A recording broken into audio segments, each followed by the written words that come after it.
Alright, so the page isn't quite there yet. I figured since it's called Precision, just like I was 501 just now, that I will have, of course, Pokemon Xenoverse ready because that's how the window changes. Just as a fun fact for you guys if you're interested in that stuff. I guess, I mean, it really doesn't really matter because it kind of auto adjusts itself.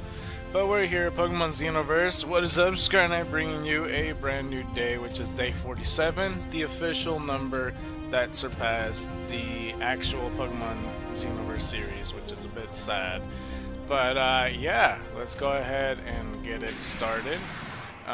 So for the most part, as we got 300 Pokemon, I don't know where that comes from, but I do want to go put the links out there and stuff, like, and also the count might be not like different, but like the counter, it kind of shit itself when it comes to like the window, so I had to reopen it, so it might have like slightly different measurements. Maybe you wouldn't have noticed if I didn't point it out or anything like that. But for the most part, let me just get all the links ready because we have to go exactly 4 hours, and it basically started at 5:01 when it comes to the whole stream thing, or 5 o'clock, because that's how much time I have. So we can't really waste any much time, which is why it's called Precision. It is precision, it is precise, it is all those things. But we have Twitter live, we got Facebook.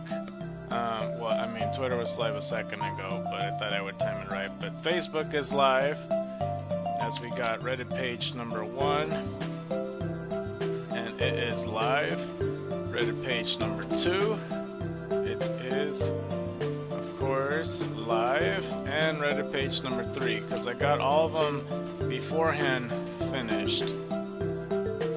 Just the links needed to be out there because I can't create the link before the stream starts, if that makes sense to you guys. But yeah, yesterday was a bit interesting because I put the title Shocking with the shiny Jolteon because, you know, shocker that I basically started the stream in different reverse variety stream order, I suppose, just to make up for Friday.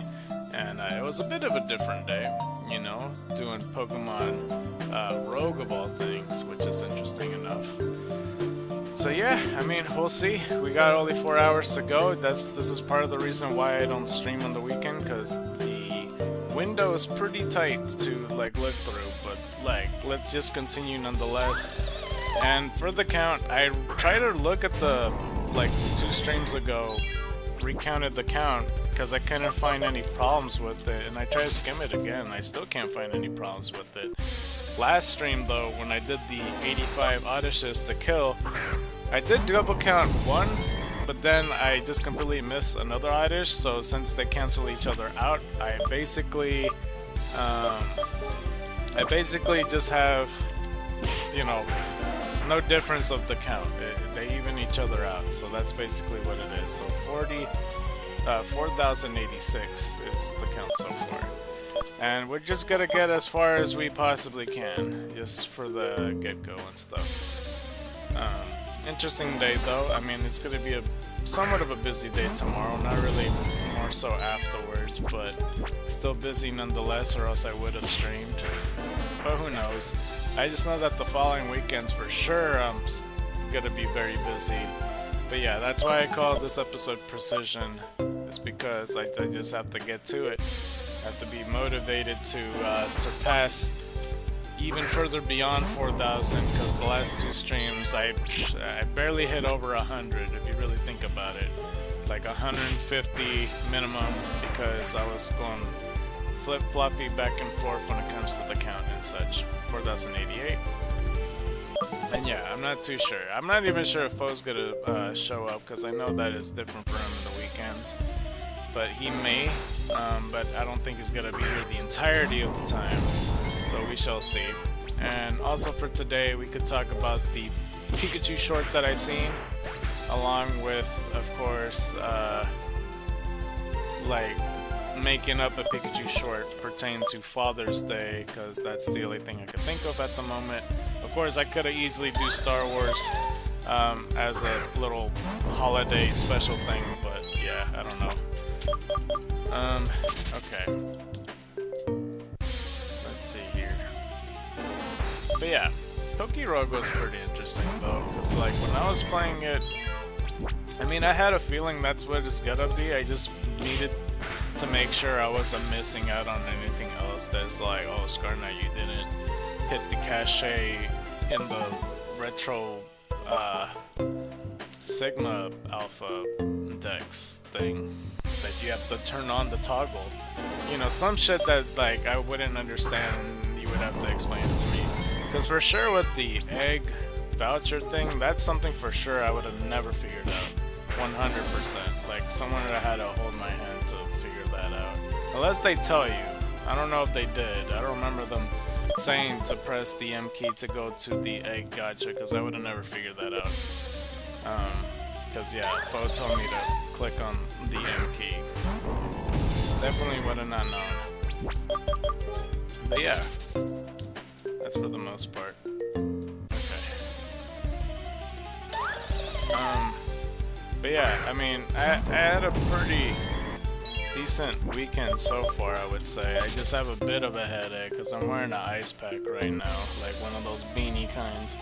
That's what's gonna help me the most. Yeah, when it comes to all of this. Let's see here, Buddy Slime. But it is tentative though, that it might be a precise 4 hours that I have to like stop this at, because I say that due to the fact that I'm not sure if my family relative has to stay a bit longer. That's kind of the part that I have to figure out. So hopefully I'll find that out soon. Because it would be kind of funny if like I ended up pretty much exactly 4 hours, but then realized, oh, I could have went 30 more minutes because he's not finished or not ready to go yet or something.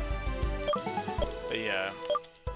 I started to realize that the Pokerogue logo is supposed to be Eternatus, except I couldn't really figure it out, because to me that the colors doesn't make total sense to me, but at the same time it kind of does. I don't know. Something about it seemed off. Because I see it mostly like majority color red, and then the secondary color purple and blue. Kind of. I don't know, it's a bit complicated. It wasn't as obvious to me because I was trying to think of the legendary Pokemon. I'm not sure what in my head I consider like the colors, because it's like a bluish purple or something. I don't know, it's rather weird. It's also a bit weird that they're like associated with each other with like Zenizenta and Zacian and stuff. Like as a, I don't even know, like a trio kind of. They just, like in the story they are. But yeah. Okay. I probably should, like I forgot to text somebody, but I'll do that once I run out of body slams. But yeah, hopefully we get some answers today. I really doubt it, because like I just kind of basically accepted the fact that it's just impossible to find a vintage mon, but I still could be wrong. There's also the big chance that this gym is just like you can't find certain shit except for the elder updates when it comes to Phantoms, because I have yet to find a shiny Oddish or a shiny Phantom within the gym. Because I say that, and I did find a shiny Oddish outside the gym, but not inside the gym, so it's rather interesting. 4097. But yeah, it's rather weird. So I'm having my doubts about this gym, period. Because I really don't know. The good thing is, as well, like, you know, post all of this retro and vintage find and such, you know, once I get back into the groove of like Let's Playing and Nuzlocking and stuff like that, and I continue the Xenoverse series, and once I finish it, it should be rather easily obtainable to get Oddish, Zubat, and Eevee as a vintage mod, which is gonna be pretty cool. But yeah, hopefully there's someone out there like working to help me out to try to find the truth. Because as I said many times, I don't feel like I'm the right person for this job because my luck factor is pretty stupid. And I do believe that my luck factor is a thing with all this. I feel like I need to use the bathroom soon, but I'm not sure.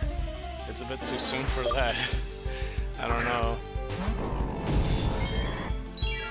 I'm not sure. Okay, let's go with our last body slam.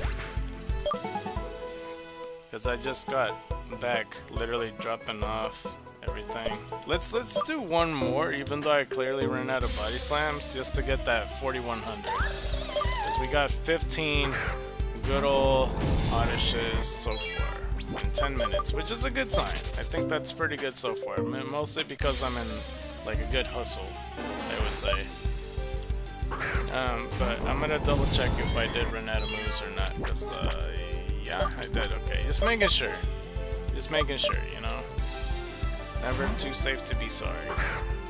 I still feel like this Jigglypuff has like a faster experience range than most.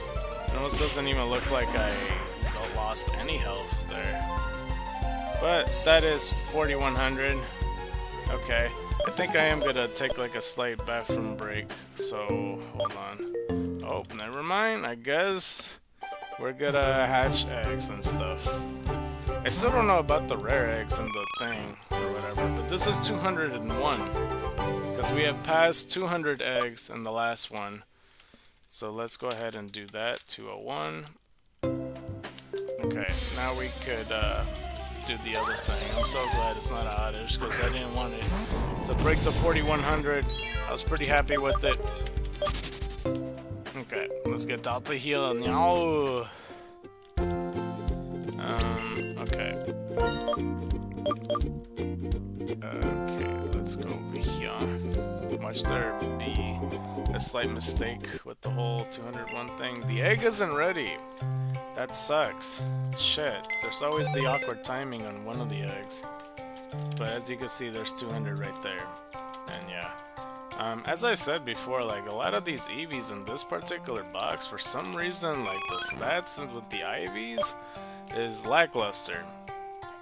This one though is actually pretty good. The HP is at 29, the special defense is 29. That's really good. Yeah. But Lonely Nature, somewhat stubborn. So yeah, that's what it has. Attacks up, defense is down. Okay, not bad. I guess we're gonna have to wait a while until the other egg is hatched, pretty much. Alright, let's go fly back and get our shit healed.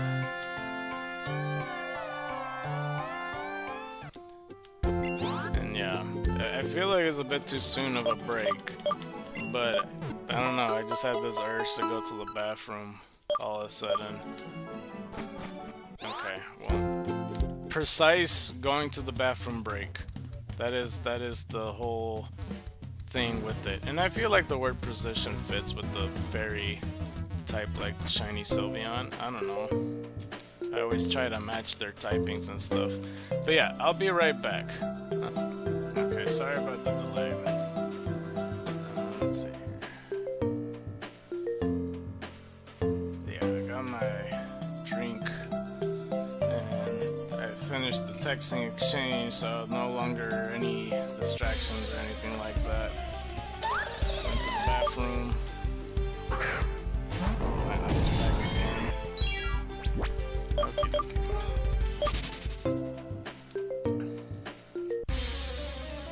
I don't recall what I was talking about before. Let's see here. Yeah, I don't know, just throughout this whole vintage retro thing, like, I'm not even sure what other components are a factor in this, like, I'm still rather confused, like, could I even find, like, the standalone vintage ones right now if I wanted to? Like, the ones that don't exist, that has, like, a regular form? So, like, I don't know. Imagine they still are around, because if not, because like if that's like another thing, like, oh, you do have the Xenoverse tech completed, and then the vintage decks to even see that they're in the wild. Because, like, they're more likely 1%, right? I imagine. I forgot to mention that, like, yeah, I got my... Oh, I just realized. Fuck. But the fucking... Oh, that's so annoying. Just because I took the bathroom break, now I have to add the time to fill out for 4 hours. That's so fucking annoying. Okay. Damn it. So much for precision. I mean, it doesn't have to be that amount of time. That fucking immediately backfired. I didn't mean to do that shit. 4102. I mean, honestly, if I did the earthquakes, I'd probably have an easier time killing these Odyshes. Because it's 100%. You know, like, quite literally almost every move I have. Except for Body Slam. Because Mega Horn isn't the best accuracy in Hammer Arm. So there's that to consider. Okay, but we do have a pack to open. I'm not gonna pop up the thing on screen or anything, but I'll say what pack I got. At least the time's a bit different, because now it's closer to 3 o'clock or whatever time I did that for, as opposed to everything else. But yeah. We could open our pack.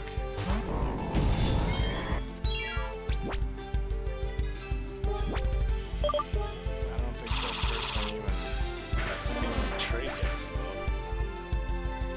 4104.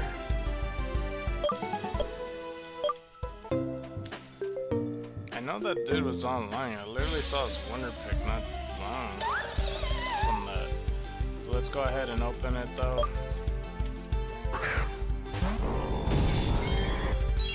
Let's see what we got here. As we go through back and forth, hold on, I'm using my other hand for it. Okay, next encounter I'm gonna... Actually no, the following encounter after this. After I kill this Oddish, I'll just keep spinning because I don't think any of them are flipped over or whatnot. Is that my last Mega Horn? You could probably hear the spins. 4105.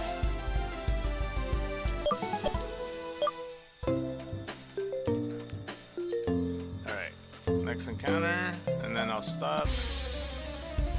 Okay, that was a bit of a delay, but it landed on this one.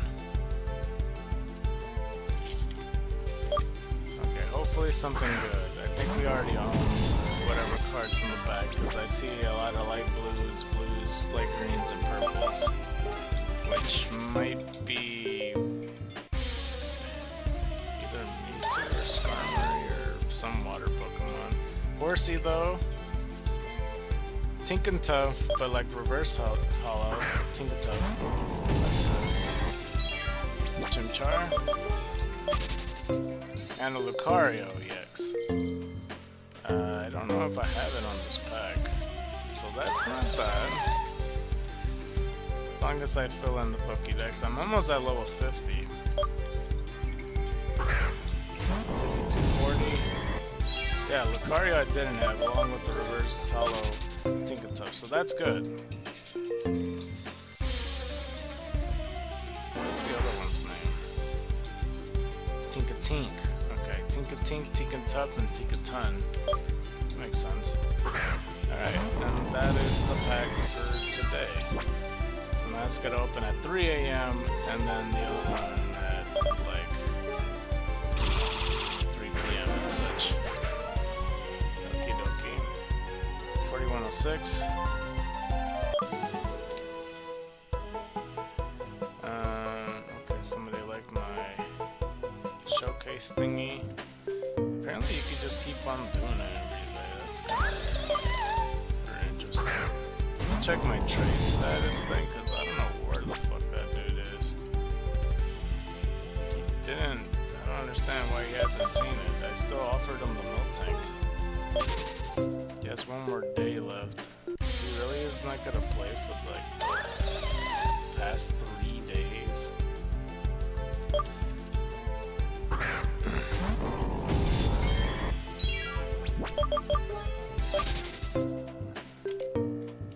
I don't know, something about that.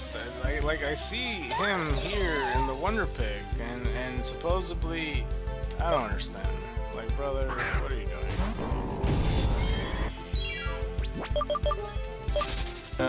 Okay, well, I have to make a decision in Wonder Pig, because I do have 3 Wonder Hearts. Because we got a Flareon EX along with the Reverse Hollow Red on Zelle, which is like the dude I'm trying to trade. So he's either, I don't know, he's fibbing or some shit. The second one is Ngl EX with the holographic Zelle Aura, which I do own, apparently. I don't know if I own for the other thing, but, you know, there's that. Red Turtle 1 has a ScarKnight EX along with the holographics of Violet. I still rather, like, prioritize the reverse hollows rather than anything else. Because, like, the holographics could come by and, I don't know, rather than the reverse hollow ones. Pheromosa reverse hollow, which I do have, along with the ScarKnight EX from Wonder of Drip. It's an interesting name.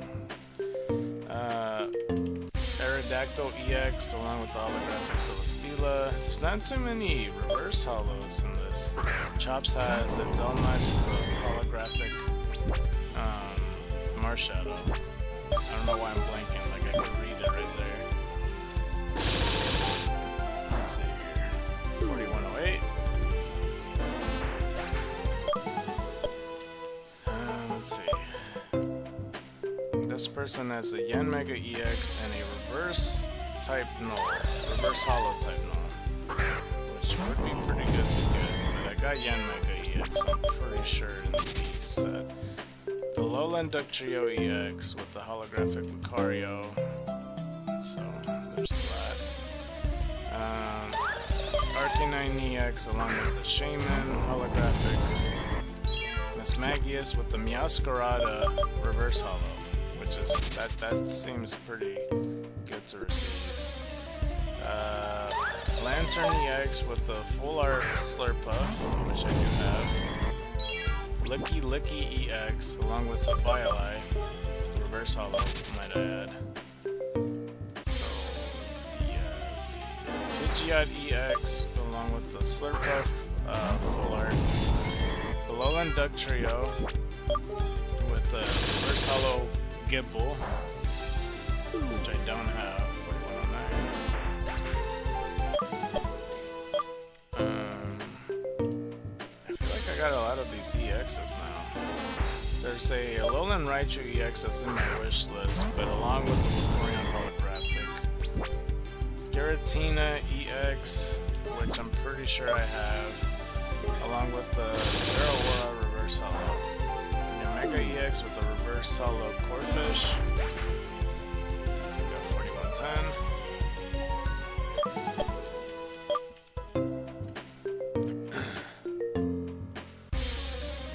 Let's see here. Dusty has a Solgaleo EX with the holographic Vaporeon, and those are all the cards. So the ones I'm not sure if I have or not. Because I know I got Solgaleo EX, I feel like I got Yanmega EX, I think I got Giratina, I don't have Alolan Raichu EX, but I don't care for the holographic Vaporeon. I think I have Alolan Duck Trio, but there's the reverse hollow Gibble. I'm not sure if I got Licky EX or Miss Magius. 4111. So these are some things that I'm not sure about. And then Arcanine EX along with Shaman, holographic. Okay, let me go check the decks right quick. 4112.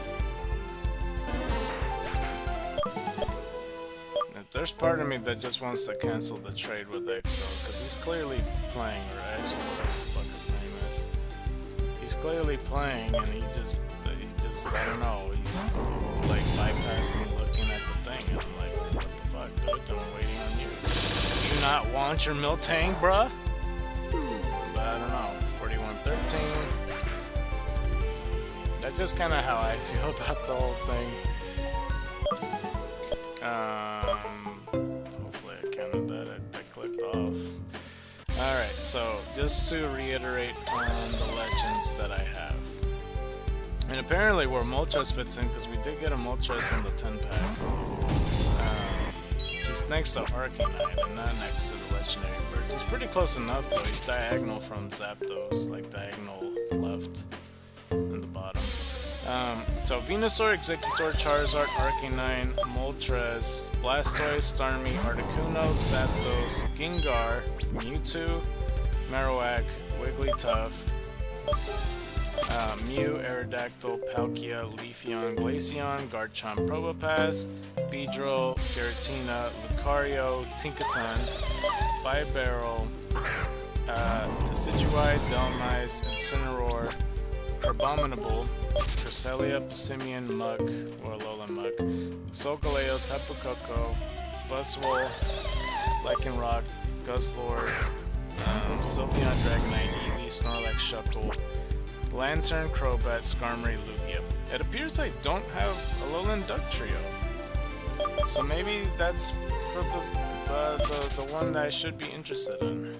I do have Flareon, right? Hold on. I gotta look back on it.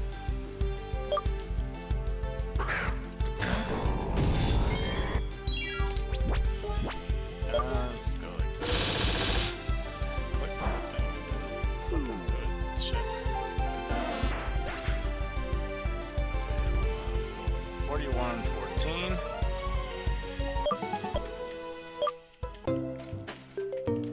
So I need to double check if I have Flareon, because I'm kind of zoned out. Doesn't appear I have Flareon. Huh. I'm looking at it. No Flareon. So I could get it awkwardly from Exel.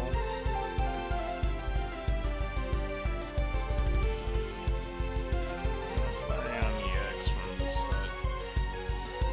Okay, so that changes a couple things. Okay, so the options are Flareon EX and Reverse Holo Red from Exel, the dude that's supposed to trade.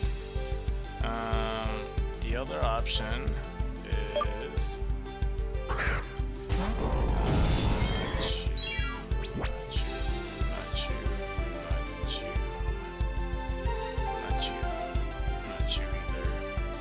Miss Magius EX for Meowscarada Reverse Holo, which I feel like would be kind of hard to get.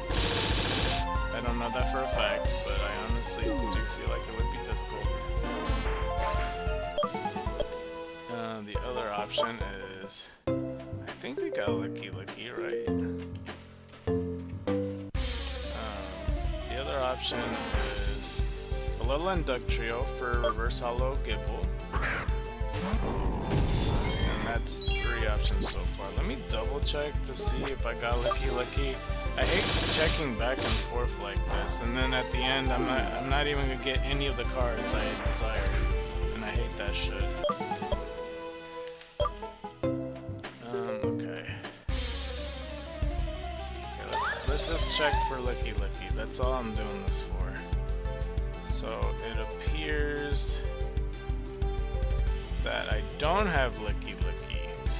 What an awkward situation this is. So we got 4 options. So we got Flareon and Reverse Holo Red. We got where the fuck is it? Can't find it. Miss Magius and Reverse Holo Meowscarada. We have Licky and Reverse Holo Savioli. And then we got Alolan Duck Trio and Reverse Holo Gible. Oi, okay.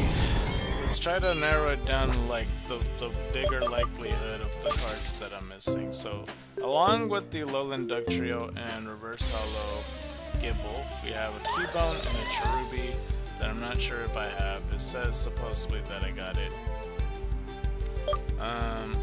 Licky EX and Saviolite Reverse Hollow has Pidgey and Florigato, a regular one. The system is Magius one? Yeah. This Magius EX and Meowscarada, the other cards is Jinx and Machoke. And then this other card, which I think, honestly, I think it's just red and yeah. Flareon and red only has Lucamine and Alolan Grimer, so it doesn't narrow it down. I got all these cards. I don't know for a fact which ones I'm missing, but I'd rather not focus on those and check back and forth over and over.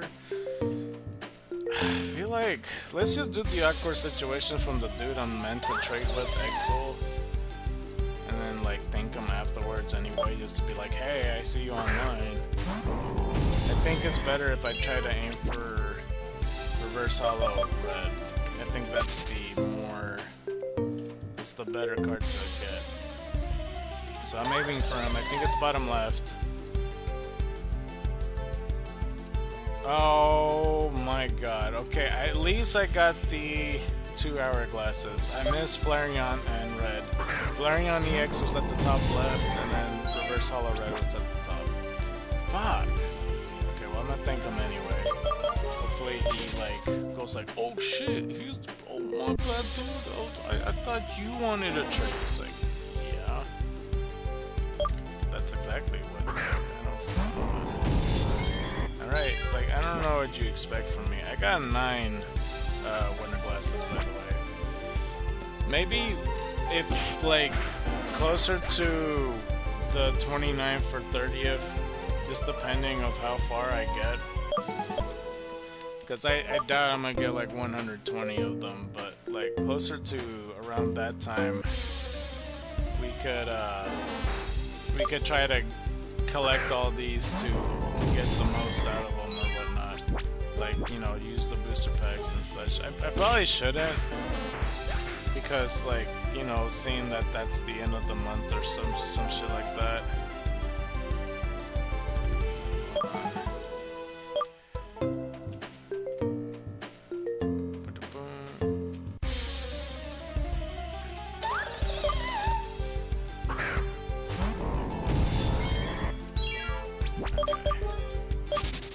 That's unfortunate. I was hoping to get something, not nothing. This is why I feel like winter picking's a really big flaw, but whatever. I also hate that the Mafia game that I was talking about before, like their main app that like leads you to it and goes like, oh, this is how much you have or whatever. Like they changed their thing. Instead of earning pennies a day, you get tickets, and I fucking hate that. It's like, bro, I was so close to a certain amount, and they just changed it last second. It's like, what the fuck are you doing? Like, I don't want tickets. You fucking give me pennies. It sounds really stupid and sad, but that's just kind of where I'm at right now. I'm like, bro, what the fuck are you doing, dude? Okay, so let's talk about the Pikachu short. And for the Pikachu short, let me put the exact title, because I'm not gonna remember it, to be honest with you. Because I think if I had a guess, 4120, it's called like Summer Bridge Story or something like that. And like I said, it's like the worst subtitled one I've seen.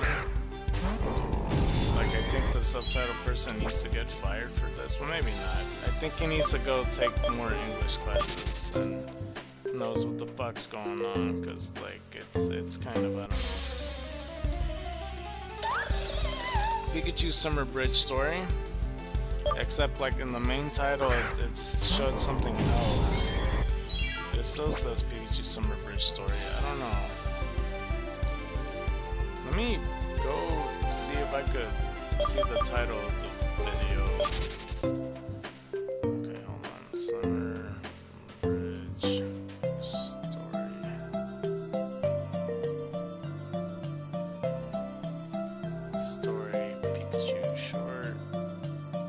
Because they put a whole different thing.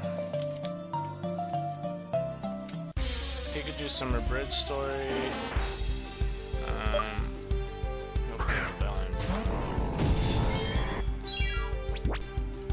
Because it's rather interesting how this whole thing sets up. 4121.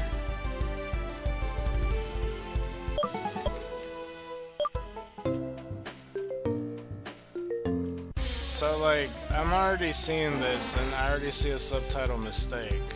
Because they're like, hell,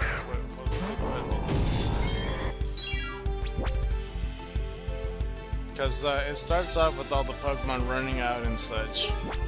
And then the commentators are like, hey Pikachu, the weather's hot today too, or some shit. And it's like, how does that make sense? Like, we're in the context of the audience watching. What do you mean too? I don't know. It's just like little stuff, but then that gets worse from there. And for some reason, Meowth and Yamask and Woobat, because remember it's the 5th gen time, starts immediately hating on Pikachu. It's like, oh, they're up to something, we gotta follow them or whatever. So, I don't know, it's rather dumb. I'm just doing this just to see the title of the episode, really. I think this is it. Hold on. It is called Pikachu's The Story of the Large Bridge on a Summer Day. Alright, yeah, so that's what I mean. Maybe it's a subtitle thing and it was never called that, but that's how they translated it. So, okay, let me start the story from the top, just based on what I saw. So, Pikachu along with Pansage, Snivy, Tepig, Oshawott, and Axew all run out from like the bushes and stuff, and they're like looking forward to going to point A to point B. I don't know why, they never really state why, but they start running out. I mean, I guess Snivy kind of walks out more so, and then yeah, that's when Meowth and Yamask and Woobat kind of pops their head out, and they just immediately start hating, and they're like, oh, we gotta get them, they're up to something. Even though they have nothing in mind, they just wanted to cross the bridge and just play, I guess. I'm not really sure what their end goal is. But regardless, Meowth kind of immediately hates it and just wants to shit on it. So Meowth decides to follow them and ruin their day. I don't know why. Like some other Pikachu shorts, like Meowth is a bit more justified. This time, not. It's just like full-on hatred. So, and jealousy, I guess. I'm not really sure what it is. So they go approach the bridge, and they're like, "Oh, the bridge looks like massive and beautiful all the time. Every time we see them, or some shit like that." 4123. And just to point out, if it wasn't obvious enough with the whole subtitle stuff, it's in Japanese, and they got the Japanese voiceovers that I don't like at all. And it took me this long to realize that the Pokemon are saying their grunts and their Pokemon names, but the commentators are talking over them. So these are the Japanese full-grown men talking for these Pokemon, even if it's like a feminine Pokemon or a baby feminine Pokemon. And I cannot express enough how much I just dislike when like a full grown ass adult, regardless of race, just full grown ass adult talking for a female baby Pokemon. It just like it just breaks the immersion, dude. Like at least like I don't know. At least get close enough, because I could do a Bea voice. Like I could have my feminine voice and it could work. But this is just a dude talking. I don't know. It just doesn't sound right ever. 4124. But yeah, I don't know. I never really truly liked it. Regardless, they approach the bridge, and I'm trying to remember what else, unless they just crossed it and then that's it. Because they make it to the other side and then they go to town, and they just start playing around. and for some reason I just remember Tepig bumping into Oshawott. Oshawott didn't like it, so like, you know, Oshawott and Tepig kind of gets into it and they start fighting a little bit. 41-25. So they start chasing each other and they go like downstairs, like these stairs that's like next to the bridge, I guess. And Axie tries to follow, but Snivy puts the vine whips up and he's like, oh, you shouldn't, or whatever. While Pikachu's playing with Pansage, like they don't notice what's happening. Oshawott and Tepig, I guess, forgave each other, but they go downstairs and they go into this place that kind of looks like a garden almost. It has like a bunch of green bushes and such. And they stumbled upon like this box that has a bunch of apples on top. And then Oshawott's like, oh good, free food, basically. Tepig's like, I don't know if we should get these. It looks like somebody put those there. Oshawott's like, no, it's okay, finders keepers or whatever. So he starts eating the apples and he passed an apple or two to Tepig. So then they basically started eating them. Turns out that these other Pokemon belong to theirs, go figure, where it was Darumaka, Drober, and a Gothito. So they all were racing, and I guess the prize was meant to be those apples. And for some reason the Gothito won against the Drober and the Darumaka. And side note, I didn't expect Darumaka to be that big. I thought like he's like damn near twice the height of Pikachu's height. Like I didn't think he was gonna be that gigantic. Like if you ever see a Sprite, it's like the same size as this Oddish. It's like, it's crazy to me that he's like close to Lancelot's size, like in his torso or some shit. Like that don't make any sense at all. 41-27. Like I know Darmanitan is a big ass Pokemon, but Darumaka I always thought it was a little guy. But I don't know. So it kind of like, maybe it's just a big Darumaka. I'm not really sure. I kind of always was under the impression Darumaka was a small little chicken nugget of a Pokemon. 41-28. So it kind of caught me off guard. But anyway, since they're like, oh, Gothito won, since you won, you get all these apples or whatever, and they kind of like pull this little green curtain to reveal them. And then they show that Oshawott and Tepig are still eating all the apples, and they just about finished. Then Darumaka and Drober and Gothito, of course, were pissed off, and they're like, oh, you ate all our apples, that was all meant for us, even though it's meant for the winner. And then Oshawott's like, oh shit, my bad. And then like Tepig's also like, oh shit, he told me to eat them, my bad. So that's basically the whole premise of it. Pikachu, Pansage, Axew, and Snivy? Yeah, Snivy. Like they all see this at the top because like they can see it from the down that something's going on. So Pikachu rushes over as like these other Pokemon are talking, and I swear to you, I thought that the Japanese commentator was like, shut the fuck up or whatever, like as he goes in between as all these other Pokemon are talking. And I recorded the audio of it, so hopefully I could pick this up, and I need to count this one in a second. It almost sounds like, shut the fuck up. That's what it sounded like to me. I know that's not what he's saying, because like, that would be funny, but no, that's not what he said. Okay, let's see if we could find it.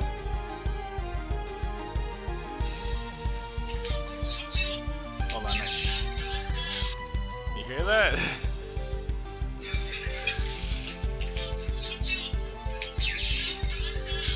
Doesn't it sound like shut the fuck up? That's what it seemed like to me. Anyway, let's go count this. 41-31. So that was my TED Talk when it comes to that. But no, my TED Talk isn't over. So yeah, Pikachu tries to break it off, and you know, tries to be the peacemaker, so to speak. And yeah, he's all like, what's going on or whatever. And then Darumaka drove her and got to explain, these motherfuckers ate my apples. And like, you know, what are you gonna do about this? And then Pikachu's like, they wouldn't. Like, that's kind of what Pikachu's face looked like. Like, you could quite literally put the meme here and it'd be pretty appropriate for Pikachu's face. So Pikachu was in shock that Oshawa would do such a thing, that he would eat apples, because a lot of the time Oshawa's like the butt of the joke in the Pikachu gang, so yeah. That's another thing I just remembered too. It's like in the subtitles, whenever Meowth see these Pokemon and stuff, they always, like, Meowth refers to them as the Pikachus, which throws me the fuck off. Because, like, clearly they're not the Pikachus. Like, you know, every now and then I kind of do the cover-up name of just calling them the Pikachu gang for obvious reasons or whatnot. Hey, what's good, Fo? How are you? But, yeah, it's kind of weird that they would, like, call them that, I guess. It's just, like, the Pikachus. It's just rather stupid. Let's see. So, the Pokemon Center.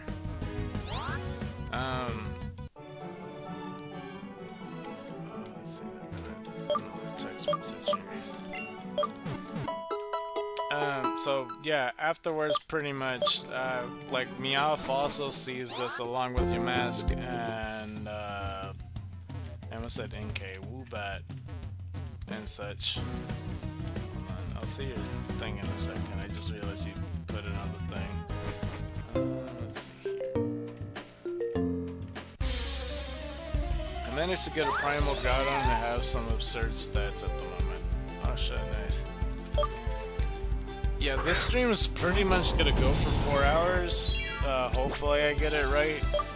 That's why the episode's called Precision. Even though I went to the bathroom for a little bit, I'm gonna try to account for that time. And hopefully in the VOD, once I cut out the bathroom break, it should round about to 4 hours. So we'll see how the Precision really works and all that. So yeah. But yeah, I guess Meowth, Woobat, and Yamask sees this, and for some reason they took upon themselves, because they're missing apples, because Oshawott and Tepig ate them all, that Meowth all of a sudden wants to take the apples for himself. And I don't know, it's just kind of like, I don't know, this whole episode Meowth's just been kind of like hating on this whole situation, so there's that going for them. In case you want to know what I'm talking about, it's like the Pikachu short that's in 5th gen, I guess. It's called the Summer Bridge Story. So yeah, Meowth just took it upon himself to do this. He's like, oh, I gotta get those apples before them, because Pikachu declared, like, oh, we all could get the apples or whatever. And then Snivy had the appropriate response. It's like, maybe the people responsible for eating them should do that work, not all of us, or whatever. Which I understand, but it's, you know, also, like, it's good to help other people out with their problems too. So, I mean, Pikachu just, like, talked over these other Pokemon to just kind of assign them to help them out when he didn't need to, but yeah, I don't know. And it was kind of weird. There was like a subtitle thing as well where Pikachu was talking to Snivy, because Snivy was explaining this, and then in the subtitle it saw like, okay, you stay here, or some shit like that, or whatever. So, I feel like there was mistranslation there, but that was their plan, because they're like, oh, well, there's apples way back in the forest we came from, on the other side of the bridge. So they all rush over. Meowth gets a little bit of a head start. Like, you know, and by now you probably, you know, understand that, you know, Meowth is along with Woobat and Yamask, you know, both Pokemon that could fucking fly. So it's like, why wouldn't you just fly to the other side of the bridge, you know, just to make your life easier or something. But yeah, they rush over, Upon them rushing over, I don't remember exactly what happened if Meowth tried to do something before, but he was already ahead, and I think Pikachu noticed. But there was a boat incoming, so the bridge opens up. And since the bridge opens up, you know, clearly the Pokemon aren't across yet. So they start slowing down, it becomes steeper and steeper. And Meowth is falling off and he's trying to get a hold of it because he's way at the top. Pikachu and all of them also basically fall over. And honestly, Yamask and Woobat could have just picked them up and then just flew anyway, but I don't know. And there was like some translation with Meowth going like, oh, why don't you just sit there, come, you know, don't leave me alone on this or whatever. But instead, like, Yamask and Woobat just hugged the wall, which I guess is the joke, I suppose. Also, Wobbuffet, I don't think was in this episode. I don't know if he was just absent in 5th gen. I don't remember. I guess it makes sense because they were more serious, I suppose. But yeah, I guess it's the joke that Yamask and Woobat's is dumb as fuck, I guess. But yeah, they hug the wall and then they fall over too. So now the bridge is open, so they're trying to figure out how to go across it, and they'll be like, oh, it's gonna be open all day or whatever. So now their next idea is like, okay, well, we gotta cross the water. So they got a board so Oshawa could try to swim in it and whatnot. So they get all the Pokemon on top to go across. I think this is around the time where Meowth finally got the idea of flying with Yamask and Woobat, I think. I think at first they were on a boat or some shit, but yeah. The Pikachu gang was crossing and all that. 4138. And a fucking red striped Basculin comes out of nowhere. They jump out. He jumps out on the little raft thing, quote unquote. Oshawa was saying that he was getting tired. Basculin then speaks with his fucking subtitle bullshit where he saw like, I'm attacking you because you didn't greet me. Like I said, this short is probably the worst like subtitles I've seen, because like I don't fully understand. So like I just know that afterwards Pikachu and all of them were saying, oh yeah, how's it going or whatever, even though Basculin just appeared and immediately attacked, so there was no time to say hi. If that was, because I don't know, they said like the whole greeting thing, and then it was rather weird. Basculin was like, oh yeah, nice to see you, and then he attacks anyway afterwards. And yeah, and then he tries to attack Meowth and all of them too. So yeah, I mean, eventually they made it across the water. I didn't really fully understand that. I just think that they just, you know, simply put, they were just in his territory and he didn't like that or whatever. And they tried to ask for permission. Maybe that was the whole thing. But from what it said in the subtitles, they were saying, you didn't greet me. And I'm all like, well, motherfucker, you weren't here when we arrived. You just attacked us. So I don't know. So they went across the water. I think I just remembered something before they crossed the water. I mentioned before in other Pikachu shorts, and there's other episodes too, like, you know, the famous or infamous Jigglypuff that singed to the Ashes group and, you know, made them fall asleep. And then at some point in 4th gen, they had another similar situation with Meryl being that Pokemon that would sing them, which I never seen before, and I think it's only with those 4th gen Pikachu shorts that Meryl would sing on Team Rocket, and then they would fall asleep, he would puff up, and then he would hit them with a little cork on its tail. In 5th gen, it turns out that Minccino is the Pokemon that sings for this. And I don't know where it came from. But yeah, Minccino was... I think what happened was because when Meowth was looking for like something, I think he ended up finding a surfboard. That underneath the surfboard was the Minccino.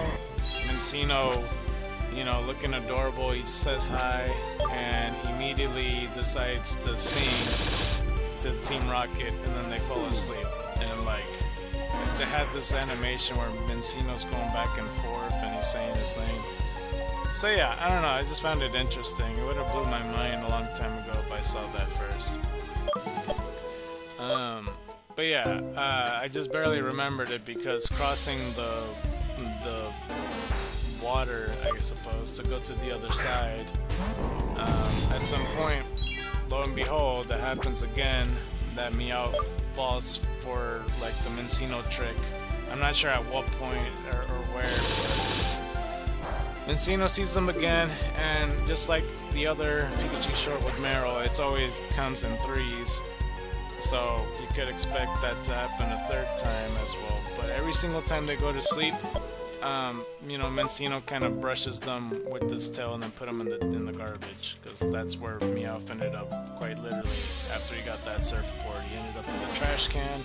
This time when they were at the forest, Mencino brushed them into this bush that had like flowers and cotton on it.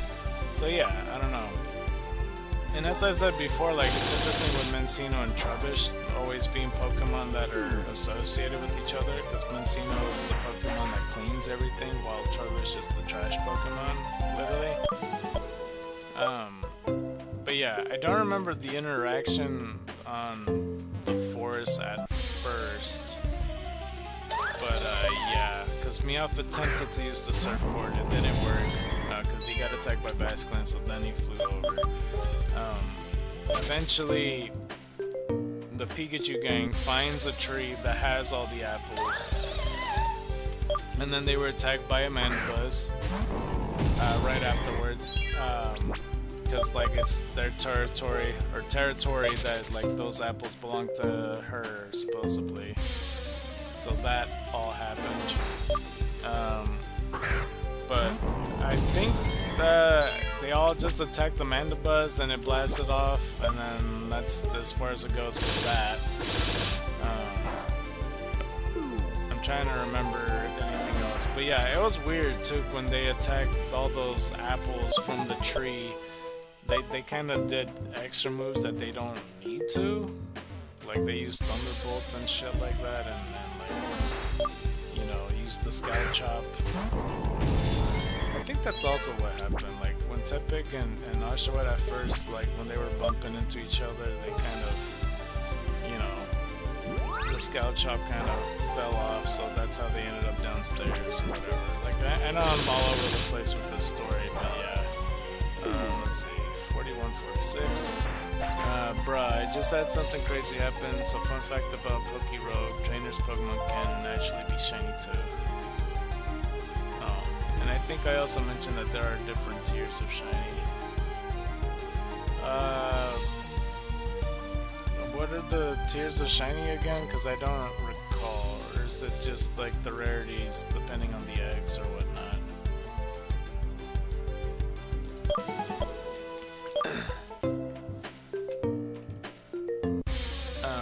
But yeah, they went all out on their attacks on those fruits, and they put all these apples in a bag, and they're like, oh shit, how are we gonna cross it on the bridge and or water or whatever? So they're like, oh, there's a cart in the shed nearby, which we never see this shed ever, but the whole Pikachu gang left and walked over, and that was their prime time for Meowth to take all the apples. Regular, rare, and rogue, just 3 levels, I think. Do they look any different, or is it like is rogue like the dev's decision, and maybe rare is like the corrected shiny forms or something? I don't know, I just envision it like, because, you know, for example, Charizard in Gen 2, his shiny form was different than the shiny we have now, or something, because now Charizard's black, as opposed to Charizard before, where he was like a dim purple or something with green. I'm not sure. I have no idea. I'm not even sure if Sentret, he's probably a regular shiny. But yeah.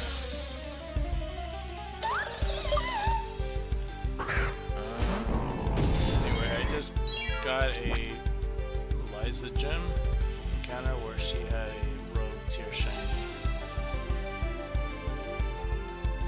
Which one's Liza? I'm trying to remember. Okay. What is this rogue Pokemon and what does it look like anyway?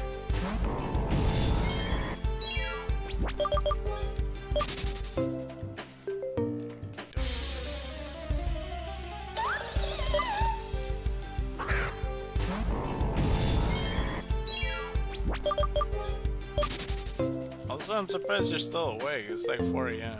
I know it's the weekend and all, but yeah, I had a small feeling. I'm like, he did say he's gonna show up. But I'm not sure for how long either, or whatever. Since it's 4 AM.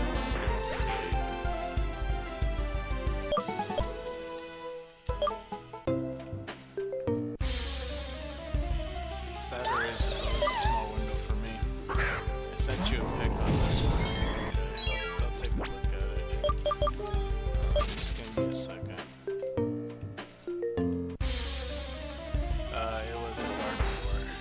Okay, so Gardevoir normally is like light blue and white, and then Mega Gardevoir has like a black dress going on. Why is that? Okay, let's go back to score. 4149.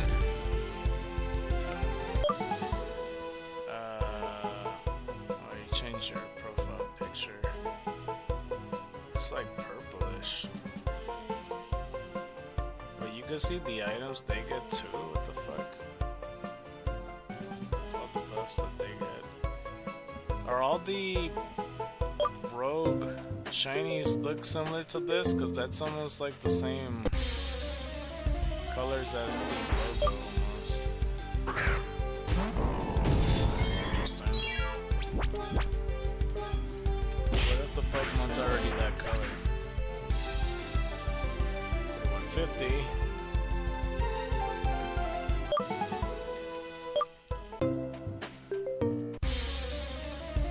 All of them are pretty different. Oh, okay, is this a coincidence? I don't know, because I have having some good runs on Pokerogue. Oh. Let's see. What floor are you on?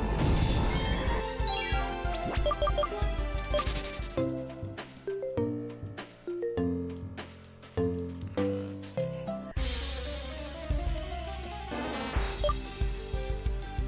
Hopefully tomorrow will be a pretty decent day too, because I don't know how it's gonna turn out. This fucking headache isn't good. But it's manageable at least. It's not like hurting or anything.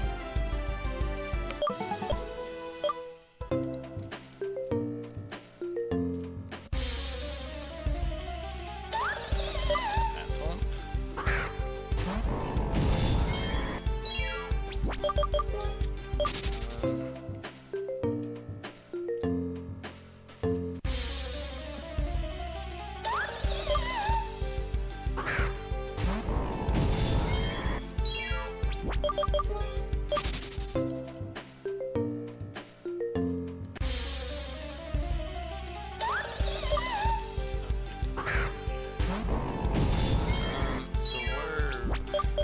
In the story. So like the apples, they went to get a cart because they said that they saw this supposed shed that was nearby, and then that was the opportunity for Meowth to grab the apples.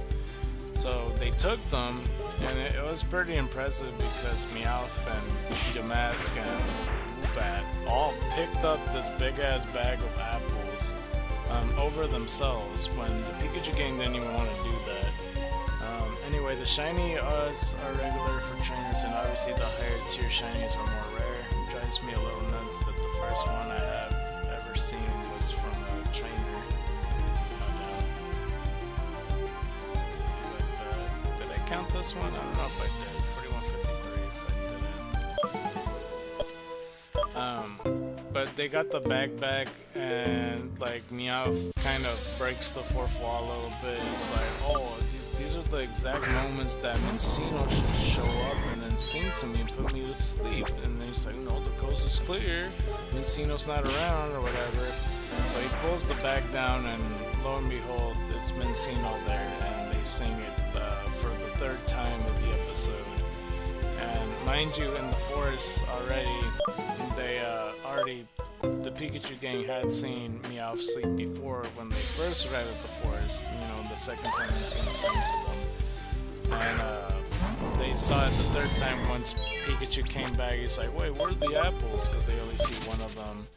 And, you know, they brought the cart, and then they immediately find the bag and see Meowth sleeping on the thing or whatever. Not all is lost today, though. I encountered and caught a Landorus. Well, that's good. Is it the Therian form or the regular one?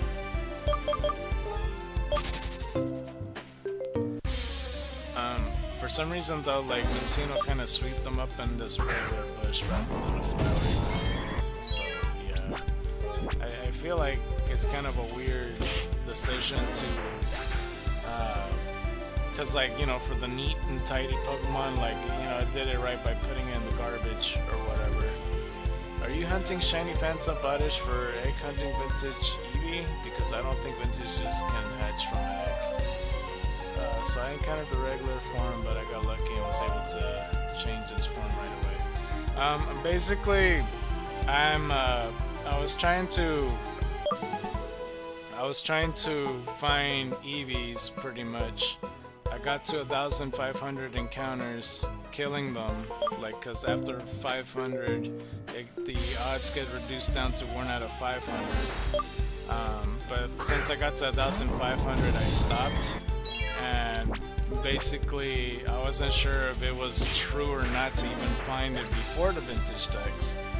So I'm doing this as a test, pretty much, killing Zubats and Oddishes. So right now I'm killing Oddishes, and this is the amount of Oddishes I killed, pretty much.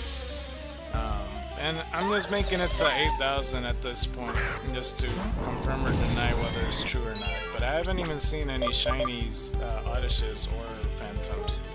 And I am aware that you can't hatch any Retromons through the eggs, but I'm also like trying to hatch for a shiny Eevee in the meantime, to answer your question. Also, have you obtained a shiny Dragolas X or nah? I have not seen a Dragolas, no. Or a Dragolas X for that matter.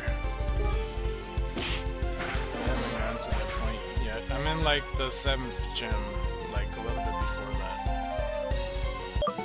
that. Are you in post-game, I'm imagining, since you're asking about the X, like Dragolas X and all that? You sound like you're more ahead of me in the game.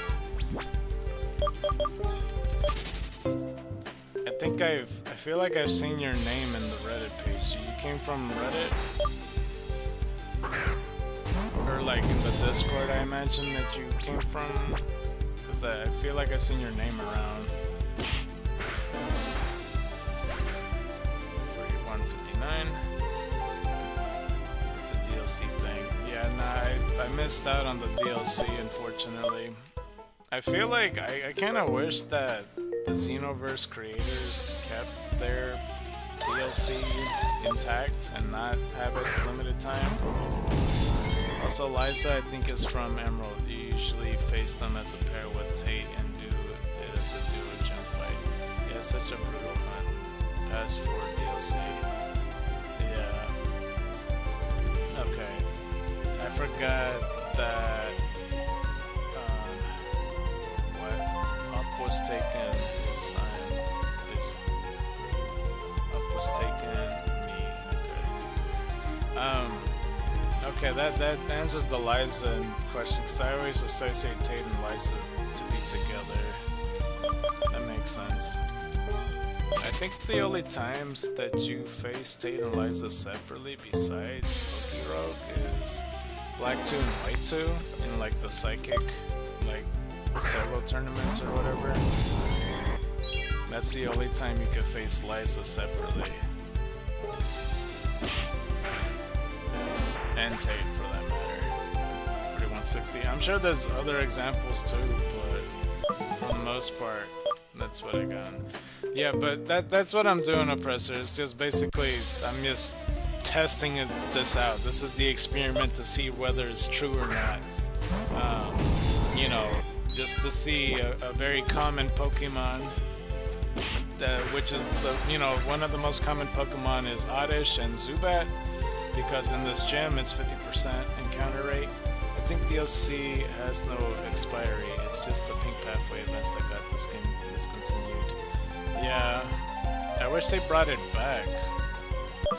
I don't know how much you know of like which Retromons are banned from the list, because that's more so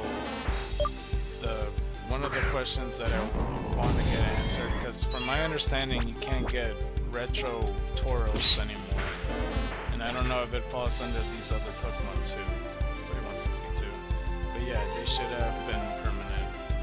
Yeah. But yeah, as I was saying, it's a 50% encounter to run into Oddish and Phantoms, so that's kind of the logic there, is to like find a Pokemon that I could easily count and kill, and potentially hunt, to make the easiest retro available, to see if you could get it before the vintage text, which I'm already pretty convinced that, like, it's pretty confirmed that I can't get any retro / vintage mon before the vintage text, which is unfortunate. But I'm just like confirming it. I still don't think I'm the right person for this, because my luck factor is pretty stupid. Like, it's just, I don't know, it'd be easier if it's a group of 8 people that all test this at the same time and do the same test as I do. Just look for 8,000 Oddishes and Zubats and then see for themselves. But yeah, that's for the most part. This is how many I have. I'm already a bit burnt out. Like the amount of Oddishes and Zubats I ran into already. I'd rather keep looking for Eevees, but I stopped at 1,500, and they're a bit hard to get because they're 4% mons, and sometimes it could take from 1 second to like 45 minutes to find an Eevee. Who knows? Considering the devs are on Lumentel at this point, I hope they just release it with the rest of the game at some point if they do some sort of anniversary for Xeno. I've just been trying to get a shiny Scoville or two, but I feel like my shiny charm is broken.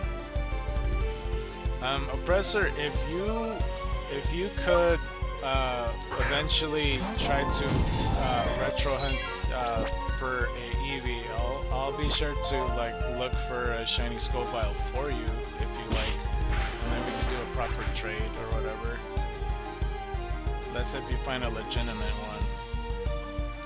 Because I was considering asking somebody for a trade in Discord, but I don't know if they're able to, because I want to find a legitimate Eevee, vintage Eevee. But if not, it's okay, because it is kind of a lot I'm asking for. Because Foe, he has a retro Eevee, but it's not legitimate, and he's not at my point in the game. He's like around 5th gem. Or else I would have no problem getting it from him. I need to get the eggs right quick. I don't know how long you were in the stream for, because you knew about the eggs. I don't know if you saw that, because I didn't point it out quite yet. 4166.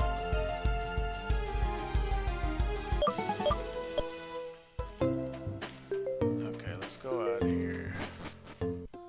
But yeah, feel free to say no, because like I said, it is asking for a lot, and at the same time, that's kind of a last resort thing too, because I still would like to, still find a shiny Eevee and such, and also get to the number where. Oh yeah, I didn't. Okay. I'm so used to going to the PC and stuff. Okay, let's get the good old Poké Egg.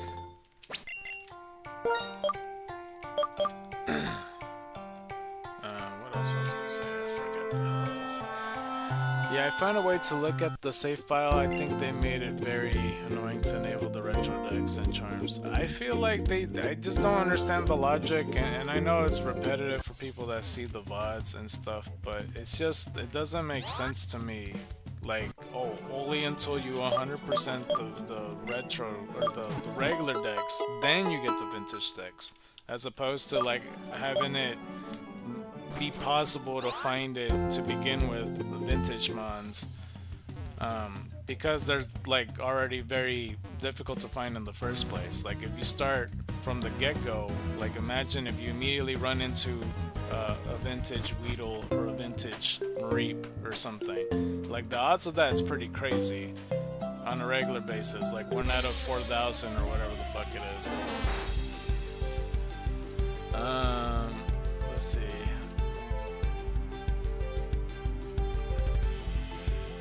For one, I'm not in the Xenoverse Discord anymore. I was for a while, but left on my own terms.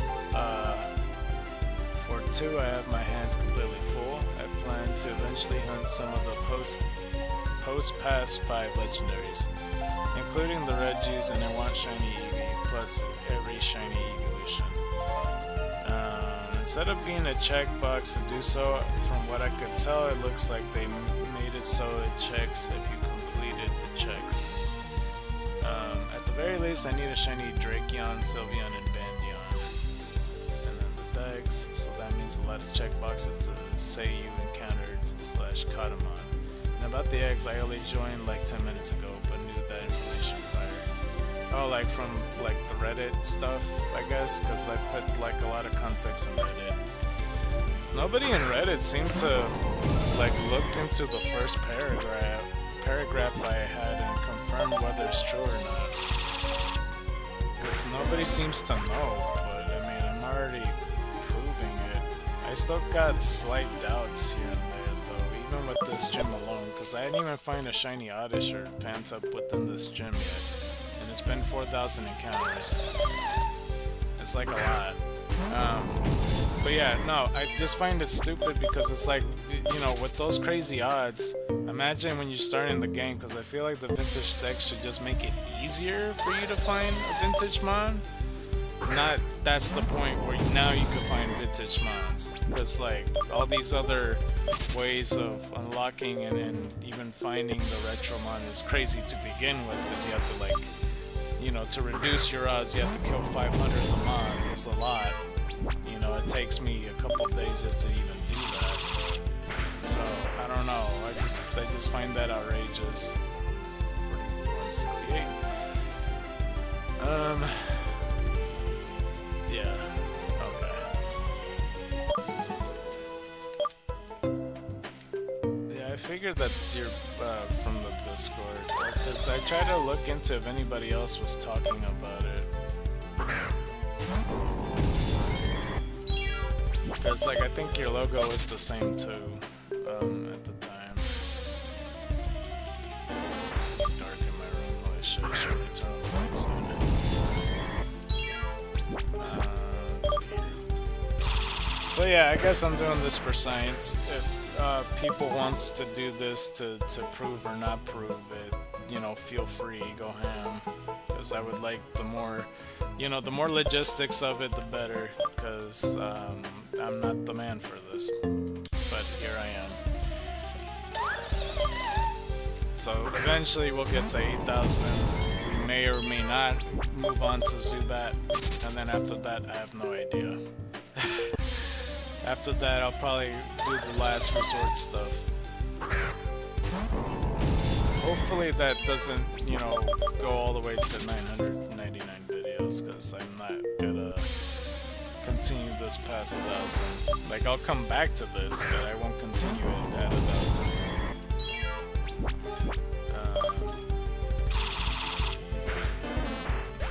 Another Irish 4170. Considering that not many people play the game anymore, this type of info is not well known. Yeah, I mean, especially since it's Italian based, like, I wish it's a bit more transparent. Like, I wish that there was somebody that could talk to the creator to ask these questions, because I don't even know how A-Drive and Munching Orange even came to be to get their own mystery gifts. Like, well, how did they communicated that? I don't know. I just didn't understand it. So they talked to them somehow. My shiny collection is quite large. Based on the discussions, it doesn't seem like it wasn't well looked into. It definitely isn't. It just bumps me out. Because like now I'm burnt out like from last week, and I don't know, it's just a lot. 4171. I found a fair amount of info on the wiki to not be entirely accurate. Yeah. Well, the wiki is just, you know, that's just made from a guy that, you know, that kind of put this shit together and stuff.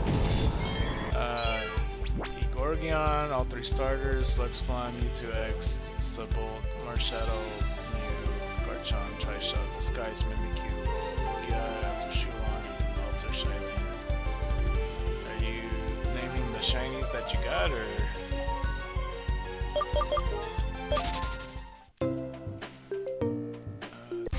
Or is that the ones that you're trying to seek out? Because you did mention that you want to cover all the legendaries from the past. Let's see here.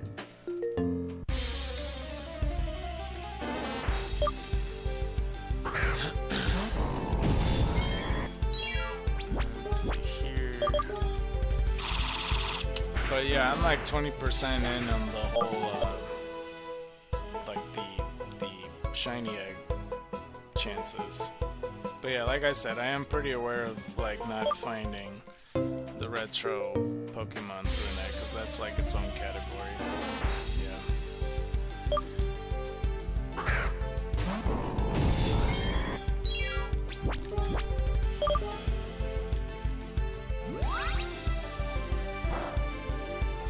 I hate that I miss my number so fucking much.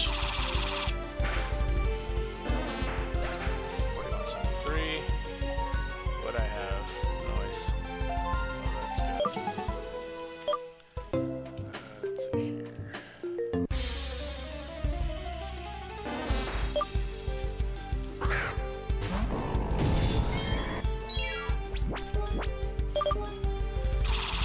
But yeah, I mean, I like the concept of the whole retro thing to begin with, but that's like my biggest gripe so far. I just hate that shit.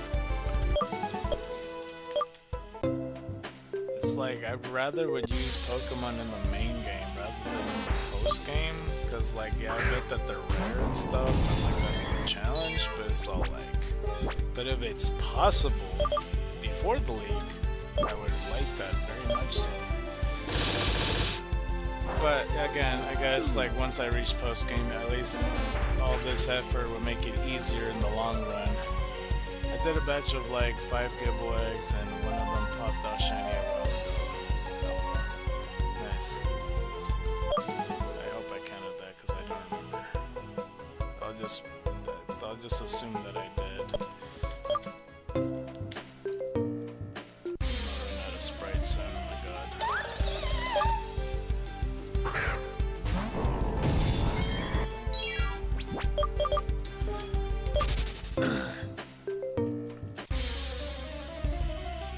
Do you know any of your friends that might potentially have a retro Eevee? Because I don't know if you have like any other friends that also play Xenoverse along with you or anything like that. Potentially. Let's see. 4176. I haven't remotely finished Xenoverse, but while trying to catch mons as I go, I got a shiny Flaffy and Drowsy. Yeah, I do remember that. Like, he found a Drowsy pretty early onward. I don't remember if Flaffy was after he told me or before, because he might have found 2 shinies before, like his very, very early stages of playing. For the soft reset hunts, like the Dilebi Shrines legendaries, I definitely suggest multi-instance. save me so much time. I don't know what multi-instance means in this context.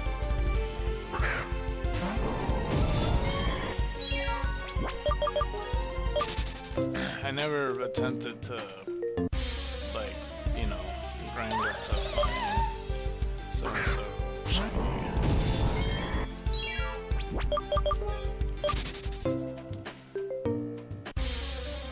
Unless you meant something else. I really don't know.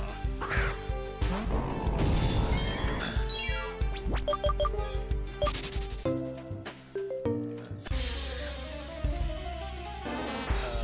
Oh, I forgot. I have Shiny Darkrai and Heatran too.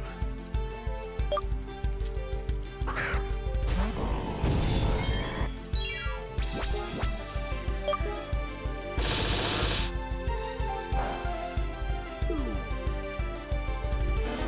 7.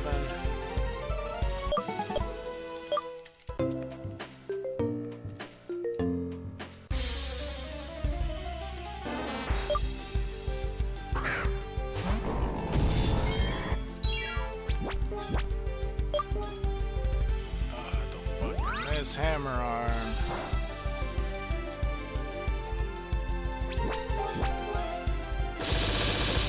The final egg that I got is gonna have some mistiming on it. It's always the last egg, I swear. 4178.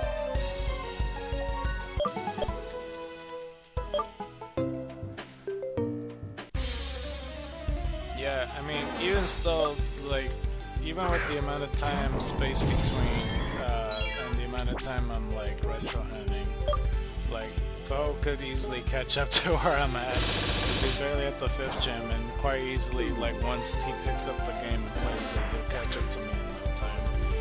3179. Wow, I'm so glad that the Pokérogue got AI this and understand Primal Ground's ability. Oh, that's good. I don't think I counted it. 4180. I could be wrong.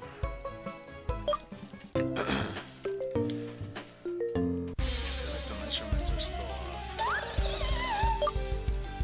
Okay, counter.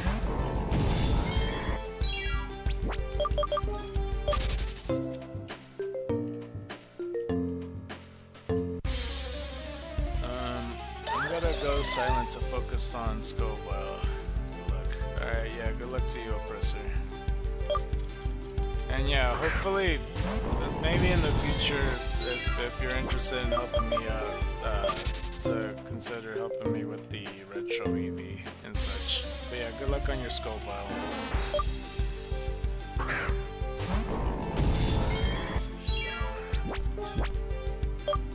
Also, is this specifically Scoville, or do you don't mind the Pequeño? Like if that was shiny? 4181. Because honestly, at this rate, I feel like I'll be able to find it for sure.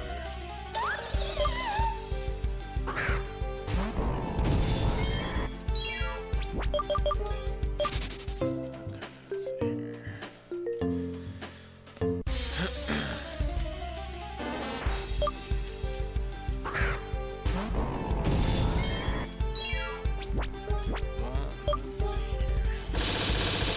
I need to turn on the lights in my room. This is too fucking dark. Let me reach. Damn it. Turn on, thank you. Okay, good.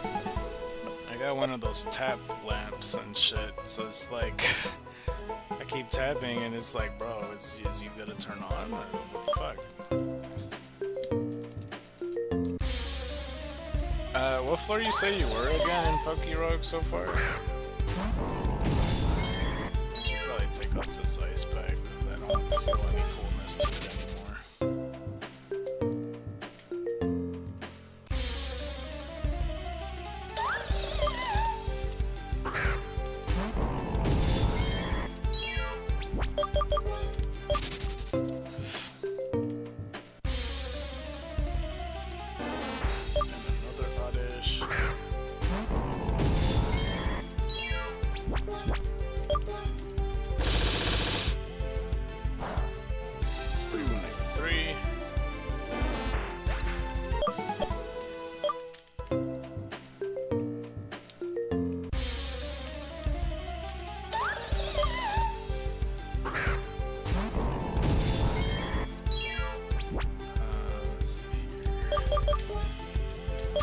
guess with the whole Pokerogue thing, I don't think it's like timed or anything like that. There's something I could fucking keep seeing this fucking bug near my monitor. Let me see if I can get it. Punk? I try to shoot it with the rubber band. I don't know if I actually got it or not, but I'm pretty accurate with it. Pretty precise, as the video title suggests. 4184.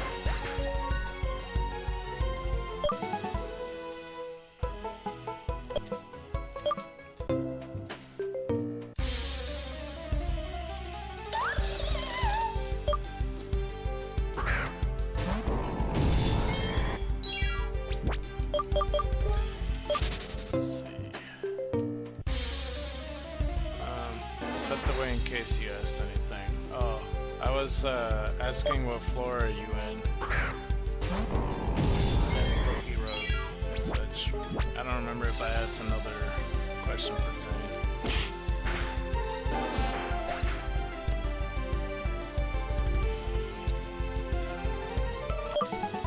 We hit officially 100. It only took an hour and 40 minutes, maybe an hour 30. Which is accurate, like an hour 20 to an hour 30, so 100 missions.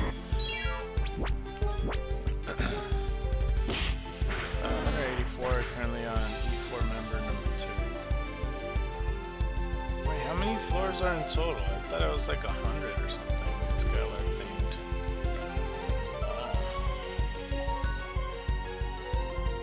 Or how many, I don't know how many rooms in total, I guess 200, right? If you're at the Elite 4, what the fuck are the other 10 floors?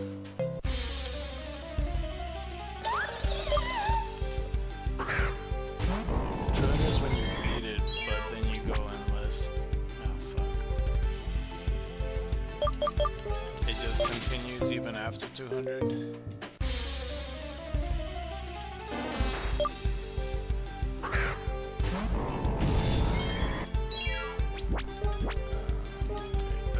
Body slams.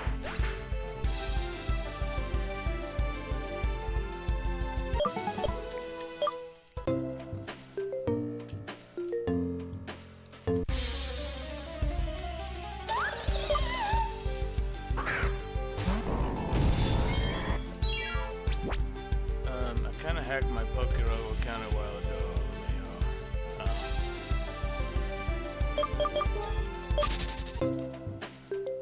I wouldn't even know how to, if there was a way to do it.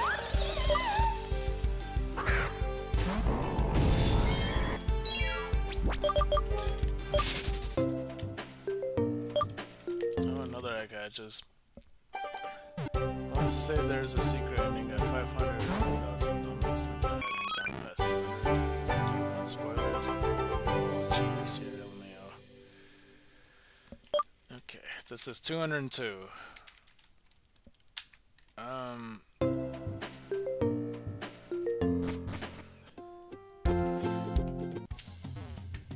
Wait, hold on, let me fly over. I don't think the thing is ready for it yet.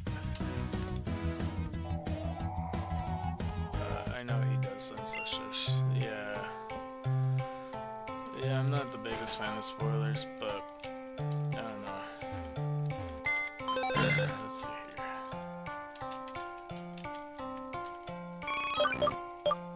Special defense up, speed down, adaptability ability. 0 on defense on Eevees. Yikes. Sassy nature, somewhat of a clown. Alright, at least the egg is ready. That's the good thing. I'm not used to like late evening time or whatever.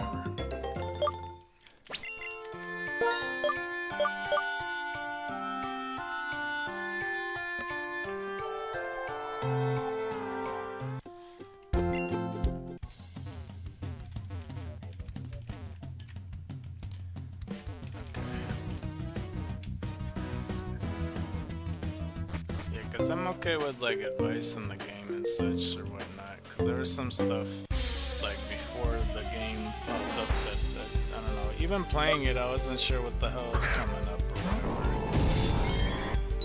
from the menu. I was like, okay, so am I good to go, or should I go to a different page? Or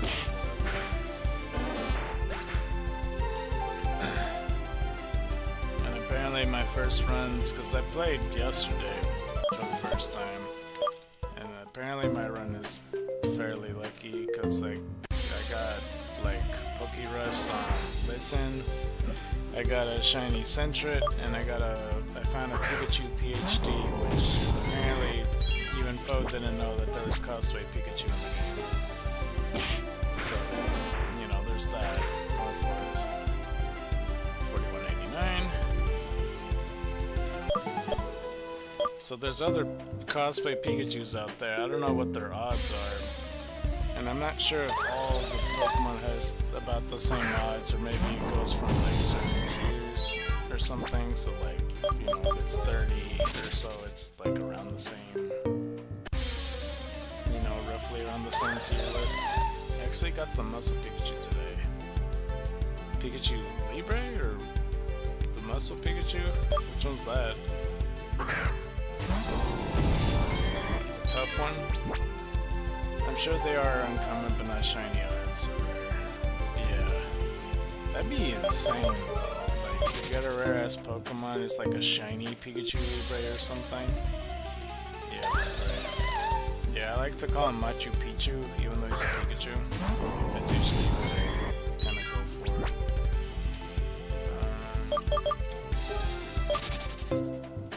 for. They should do a Pichu Libre, then he'd be the perfect Machu Picchu.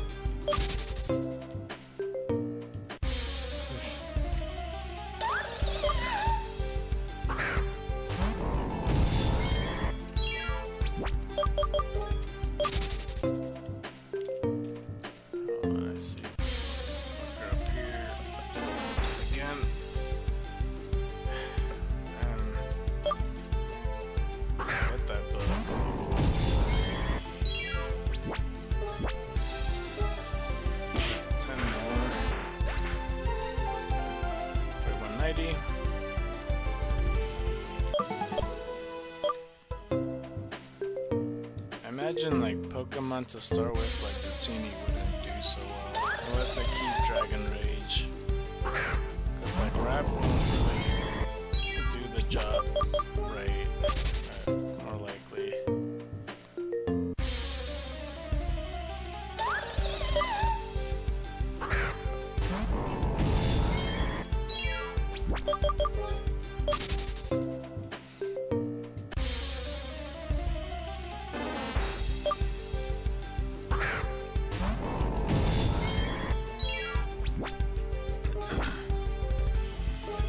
Slam.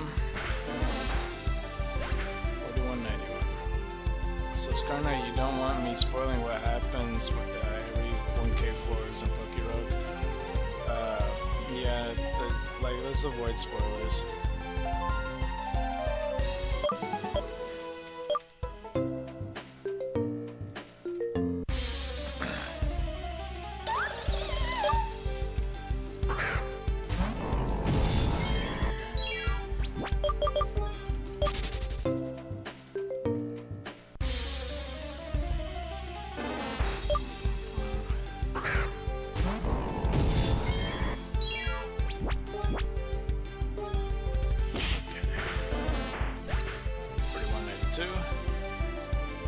And endless. I imagine endless is what you're talking about, because like if the force goes up to like 200 or whatever.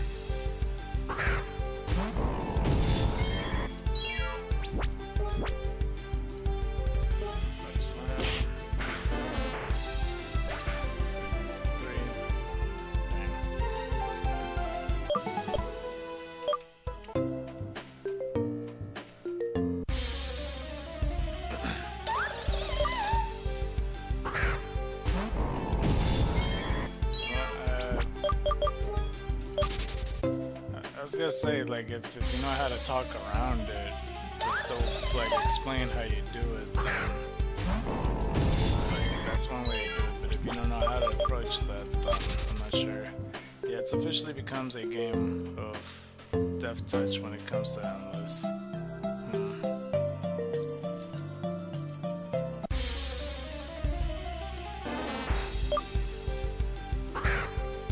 Yeah, because earlier on the stream when I was like trying to recall all the stuff that was being said in Pokerogue, I feel like I would have never figured out how to do the egg gotcha shit.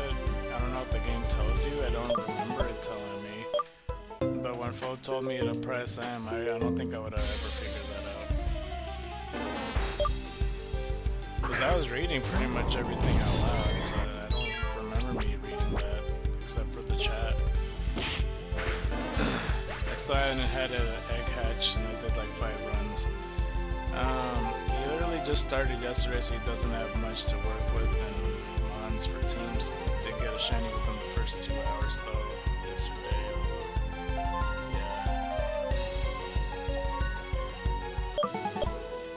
Yeah, not a bad start. I mean, I didn't really have a game plan per se. I just kind of try to. Well, I mean, because of the Litten with the Pokerust, that kind of like pushed my decision to use him. Otherwise, more likely I would have chose like Cyndaquil or something, and then like think of other types from there. But I think like the Litten, Rowlet, and Mudkip, like they do kind of complement each other pertaining to types. I didn't know Mudkip could learn Rock Throw though. I don't think that's his usual moves he could learn. 4196. Because like I trained plenty of Mudkips before, unless that's a Horace difference, I'm not sure. Because there was not at one point he had Rock Throw. Unless it's like an egg move or some shit.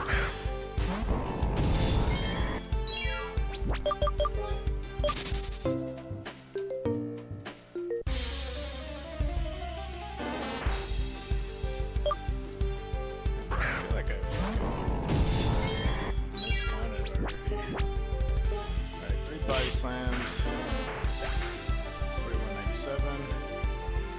I wanted to say my first team that I had for a while was for Coco, Mudkip, and I think Sprigatito.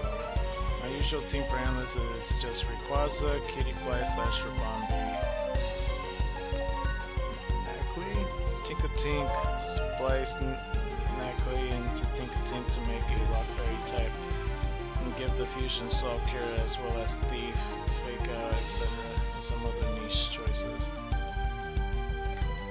Saw the bug. Ah, motherfucker, you got away. I don't know if I counted it. Fuck. I'll just continue.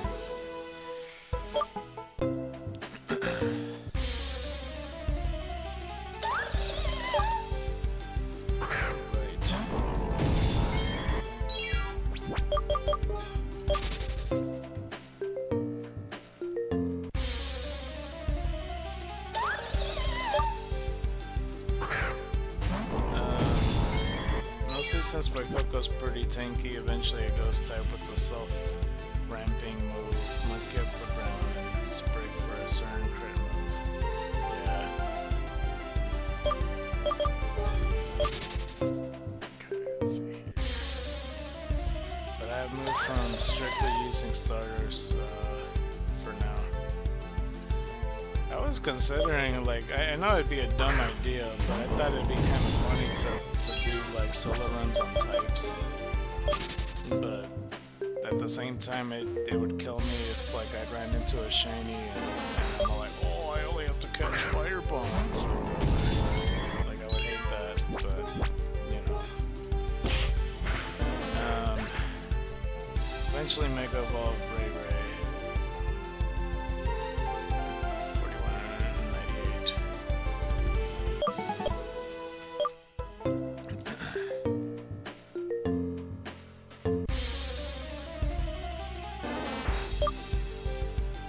I still think it's rather bizarre though so far that I still haven't seen a shiny in this gym. Like what the fuck?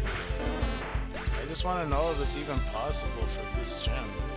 That's my short term for now question. You do get achievements for using strictly themed teams. You have to look up what categories there are. Crab is a funny one. Is there even 6 crab Pokemon? There's like Krabby, there's Corphish, there's Crab Brawler, Cloth. That's 4. Is there 2 more? Or like, is it also including like, oh, also if you use Kingler and Crawdon, that counts for your 6. It's different. I don't know if I'm missing any other crab Pokemon.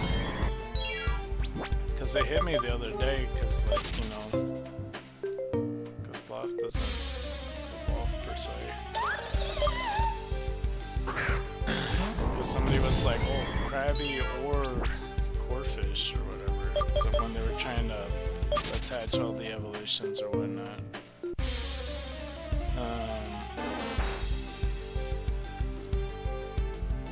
Yeah, odds are that you should have at least 2 shinies by now. I feel your pain with the lack of shinies on my phone.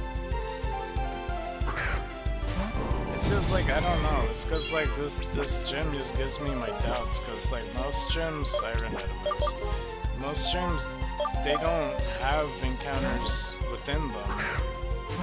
So I really hope they coded it right.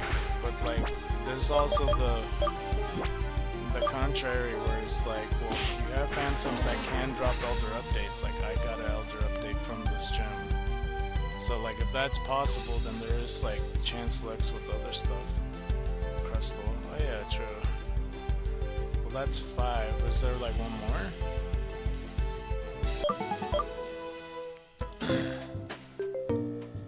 Oh, these crab Pokemon. Unless you count like Parasect technically to be some type of crab, like bug thing, like a bug crab. I don't know if it counts, because I could see people argue that it could be or something. Kabutops and Cloth. Well, yeah, I said Cloth. I don't know if. Well, I guess it is like a horseshoe crab, huh? Yeah, I guess that's technically true, but like. Kabuto and Kabutops, they're not like your usual crab. But I don't know, it's complicated.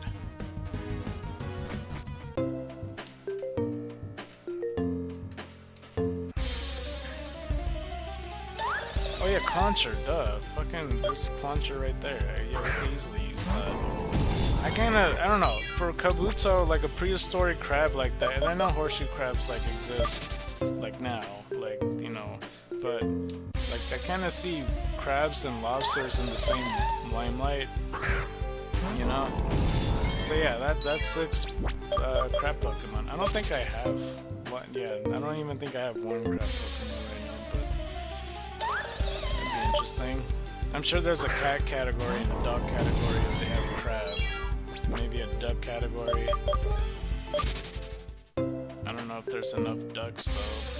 There's for sure plenty of cats and dogs.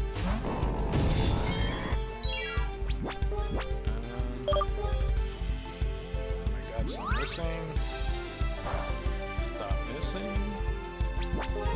We're already almost about 2 hours in the stream. 4201. Okay, so the 6 crab team for the future: Kingler, Crawdon, Clauncher, Cloth, Crustle, and I already forgot the last one.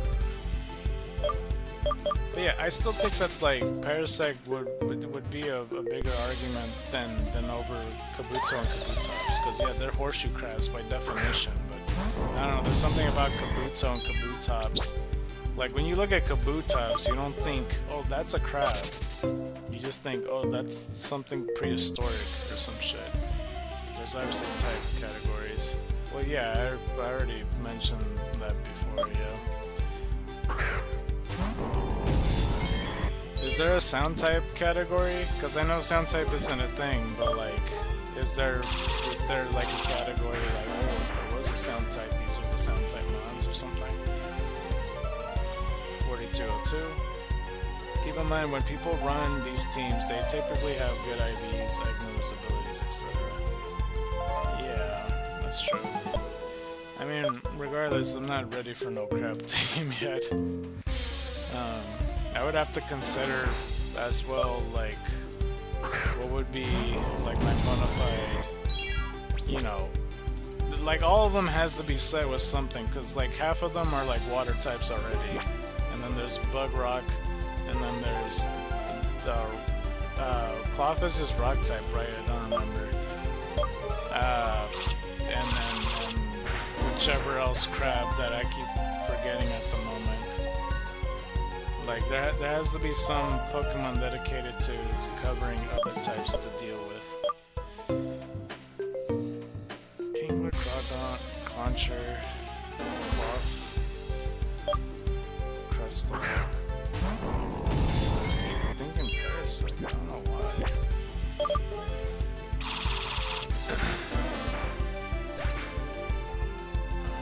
4204. Oh, Crabominable. I keep forgetting about him.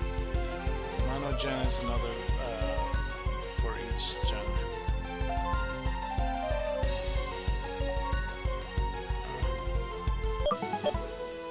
Hopefully I counted that or whatever.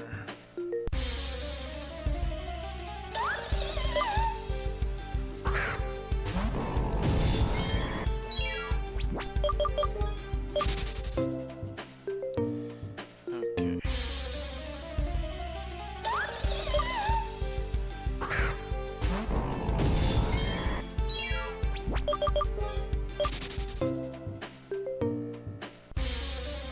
No, but my shiny luck when it comes to this retro run was good at first. Like, I had like damn near 10 shinies in the first week and a half or some shit like that.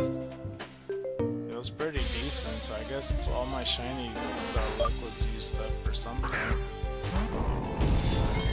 'Cause I don't know how many exactly I had, but I don't know. I have one too many shiny hysterics, I can tell you that much, because that's the route where Eevee's founded on. My favorite shiny so far that I found within that Eevee grass was Lucha. Did either of you buy the Switch 2? No, I haven't.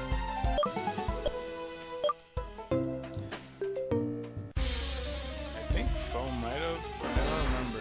Did you have a Switch 2?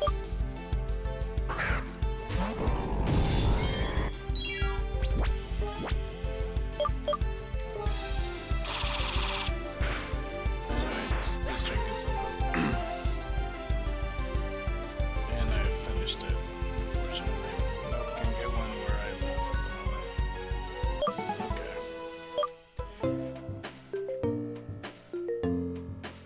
I don't remember.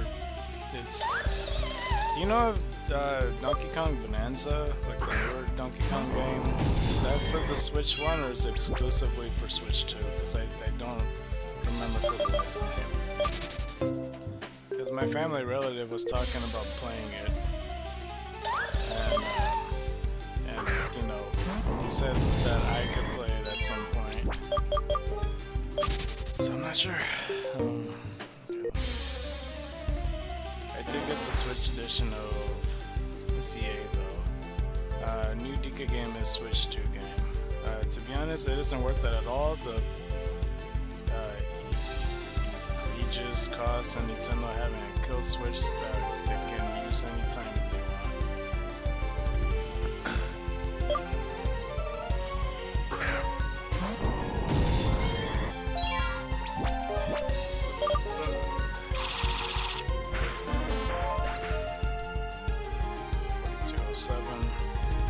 Yeah, I feel like a lot of the reasoning for me, because I feel like I would have been more caught up, because I would have been a gamer a little bit more through and through, because like it kind of got cut off around the Wii days, because I was gonna get a Wii U, but then my roommate got a Wii U, so around that time I didn't see myself, you know, having a reason to get the Wii U if we have it at home. Just like, you know, I didn't want to waste extra money if like somebody else has it, but it wasn't mine. And then eventually to the Switch, and then so on. So that's kind of what's going on here, pretty much. Or else I would have been more caught up for like other games, because yeah, I played Twilight Princess and Skyward Sword, for example, but not the newer Legend of Zelda games. Because I would have liked to get caught up, and that's part of the reason why I'm behind in Scarlet and Violet as well. Agreed, but it will likely get outlawed in countries in the next few years, since lawmakers around the world are in deep discussions about it. Like, imagine having to pay $700 for a console that they can just break at their discretion. So Nintendo will likely be forced to roll back updates for countries and Switches are in. Yeah. I'm gonna count this one. I don't remember if I counted it or not.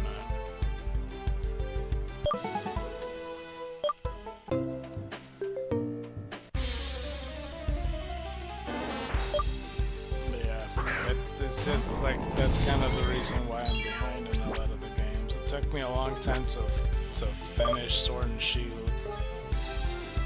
I mean, it's easier for me nowadays to play Scarlet and Violet, but I would have to ask for permission, get their game case, then play it for myself. Because I got my own file, like, you know, my own account that I could just play off of. But I hadn't played in like damn near 2 years, or however, whenever the game came out. 4211. So yeah, a bit behind.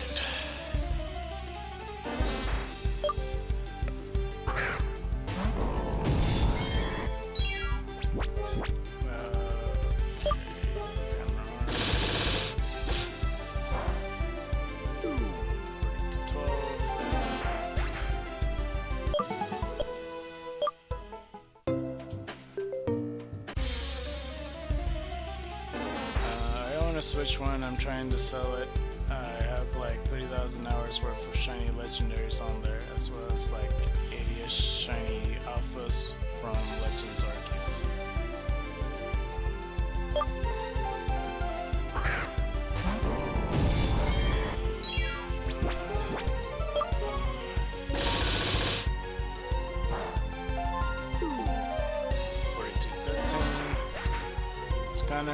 It's kind of hard to get your stuff banned if you aren't selling your Switch or letting people use your account. They definitely need a way to not get innocent people in crossfire though from hackers. I don't think I counted this. I feel like I have actually. Fuck. Okay, you know what? I'm not gonna count it. I feel like I just opened it.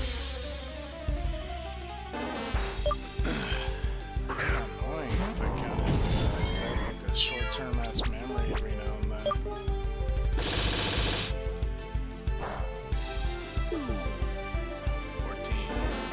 4214.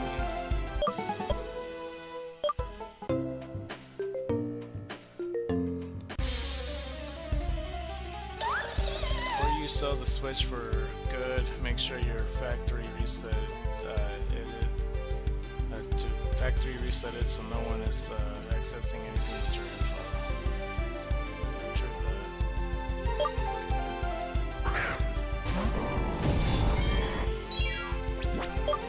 Is there a factory reset option? Because I have no idea how to do that. I don't really deal with the Switch like that, so if I had it in front of me, I don't think I would know how to. 4215.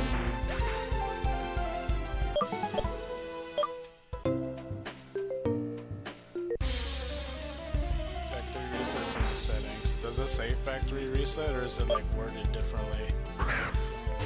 There I have the following shinies: Mewtwo, Suicune, Entei, Kyogre's, 5 Rayquazas, Jirachi, Palkia, Dialga, Giratina, Cresselia, Darkrai, Arceus, Reshiram, Zekrom, Kyurem, Landorus, Venusaur.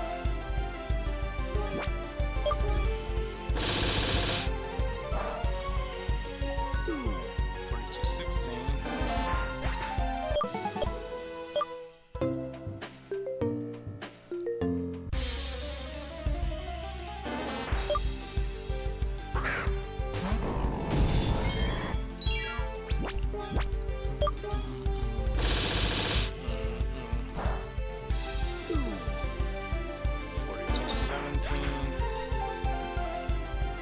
eventually we'll get there. Lancelot will be at level 52 in no time.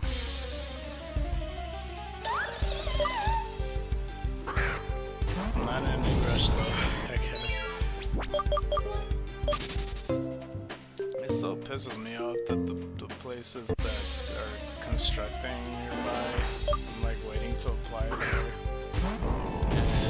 And their fence is no longer up. It's like, it's just the buildings. One of them doesn't even have their logo on there yet. And it's like, is y'all gonna like attempt to finish the building so I could apply or not? I mean, if you want to hand them off, I'm gladly trade for them. Or you could dump into them into Pokemon. Tracheon, Kabali, Meloidice, or Musical, Tattoo, Sacred, Silverway, Knowledge, the Crossman, Tapalele, Tapafine, Nihilego, Crosswell, Formosa, Retriever, Cephalon, Katana, Nanganado from Ultrasun. Bab. Is this your Pokemon Home in the Switch? Because the Ultrasun is a 3DS game. I'm guessing you put them in Home.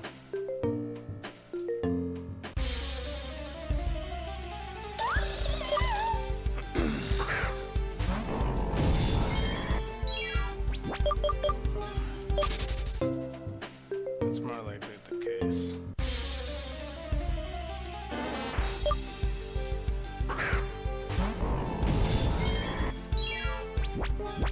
Okay, Hammer. 4219.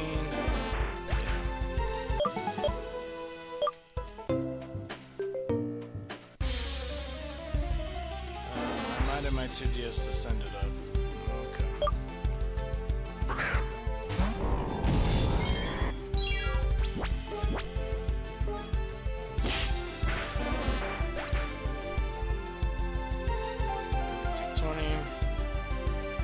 Yeah, I'm sure Fo would be interested in trading something with you if you wanted to. If you were gonna give them away.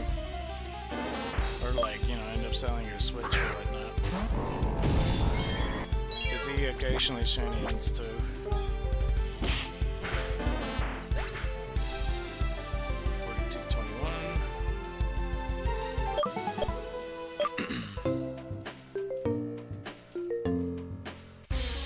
I've been trying to rewatch Gen B, by the way, because the new season's finishing up, because there's like 2 more episodes left, so I've just been slowly taking my time watching one episode, like every other day, not like every day, because I'm like trying to milk the time by the time I need to watch the new episodes. So hopefully I time it right. I'm gonna watch like the 3rd episode tonight, and there's like 8 episodes, and there's, yeah, I don't know. I'm not sure if I actually am timing it right. It should be coming close, I would say. 4222.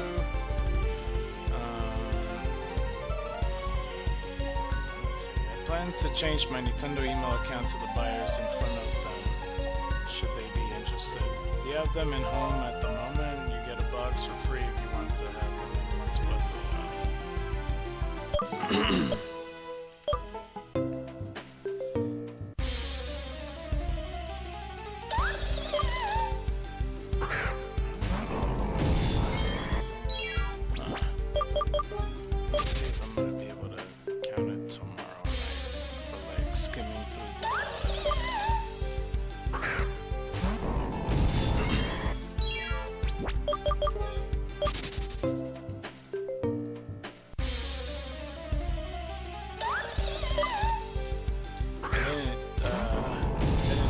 Sell my Switch factory reset. I want everything I did on it to be sold along with it.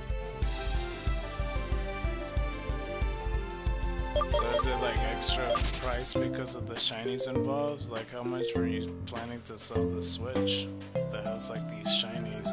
Because it almost sounds like you're selling it like how people sell their Fortnite account. Because it's like, oh, we got all the skins here, like the rare skins and stuff. There's an OG skin you could get, no one else could get it. That's wild, depending how much you bought it with it.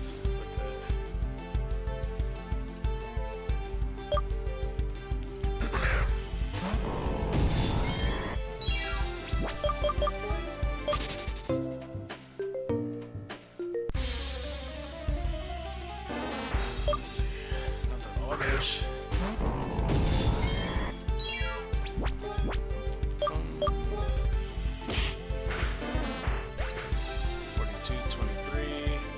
I mean, hopefully everything that I'm doing makes sense. Like, I don't know if I explained it right from what I'm attempting to do. Because like I said, this is just really an experimental thing to prove whether it exists or not, the whole vintage thing. Because I'm trying to find the vintage oddish. And like, by killing the full amount of it, that's kind of like the train of thought. 4224. Also highly unsecure from a cybersecurity standpoint. I think I missed part of it. PLA Scarlet plus DLC Violet plus DLC Sword plus DLC Shield plus DLC Let's Go Eevee, Shiny Pro, and Elgato Capture Card, all for 400 USD. Also highly insecure from a cybersecurity standpoint. Paying shelf price for all that would cost more than double what I'm asking for. See, the Elgato Capture Card is more so what I'm interested in. But yeah, no $400 that I have to spend that money. Unfortunately, you can sell that for $600 and it would still be a good deal. Yeah, that's a good point. Because 400 from based on what you're saying, it's like pretty close to retail price, or like, you know, a little bit over that, which I think 600 does sound like more of the actual price it might be worth, because that's like a lot of shinies and legendaries and such like that, because that's like a good chunk of, like, you know, the legendaries that everybody's seeking out for, especially if there's like I don't recall, because you might have some mons that might trigger events or something, you know? Like, I don't know if you have like an Arceus or something that could trigger an event in Hardgold if they manage to get it from one file to the other to trigger that event, because that's a rare thing to find. Or, you know, or like the shiny legendary beast to trigger the Zoroark event. Or, you know what I'm saying? Like something like that. 4227. It's there's some legendary Pokemon that are a little bit more valuable than more other ones, especially since they're shiny.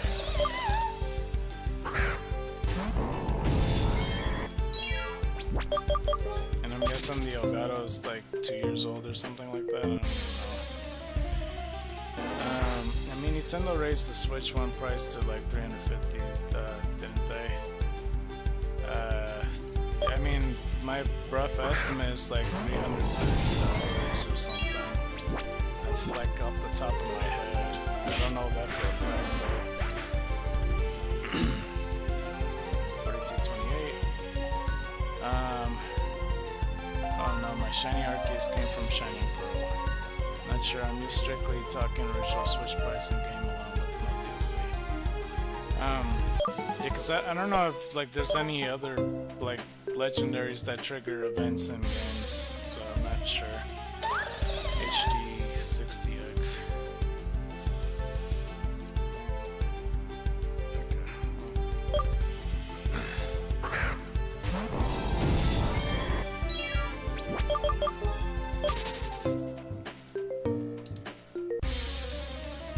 It was funny because like the other day somebody tried to sell me a car. It's nice that you're selling me this car, but I kind of don't have the money for it. But that's nice. Thanks. It's $42.29. They're selling it for $1,500 because I told them I got a broken car. Gaily brought it up. It was like a friend.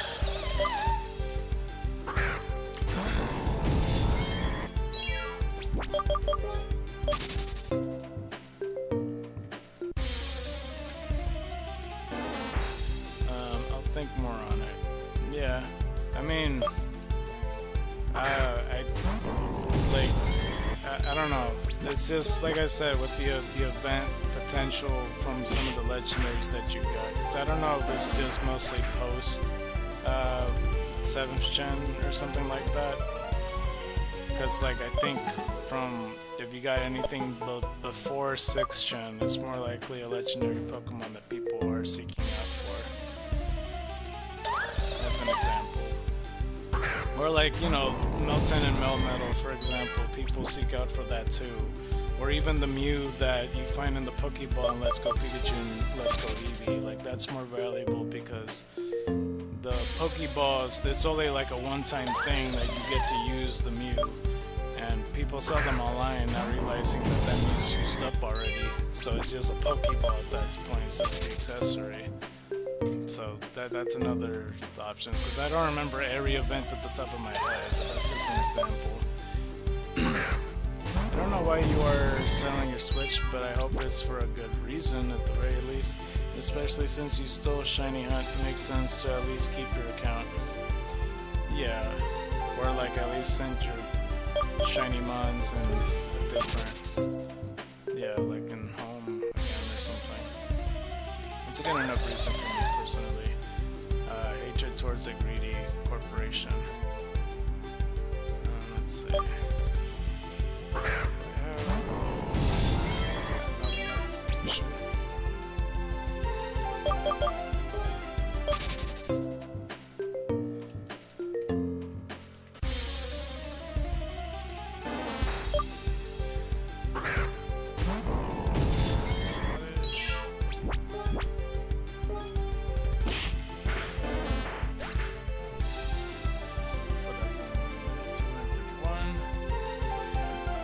Since you might pick up a Switch again from a second-hand store at some point, I haven't touched my Switch in like 3 months.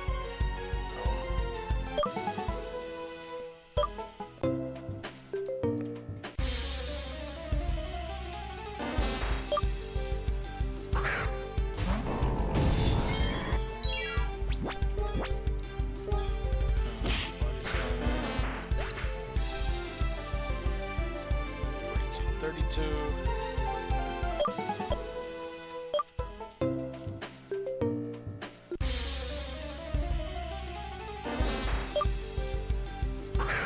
Still shiny hunt though, like, cause you're still shiny hunting on Xenoverse and such. Like, do you shiny hunt in other games too? 3233. I moved on from that area of my life besides just discussions.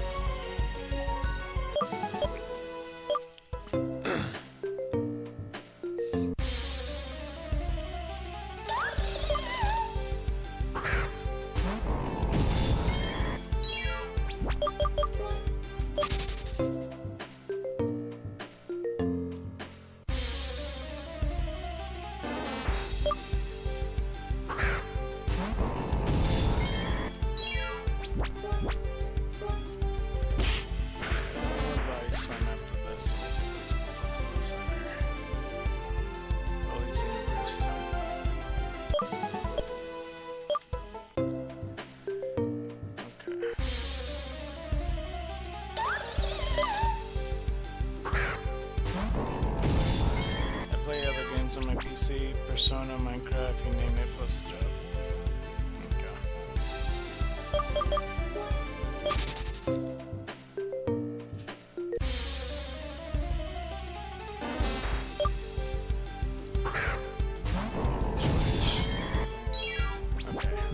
Now with this body slam, I need to remember to go to the Pokemon Center, because I always stay, and I'm like, oh shit, I ran out of moves, so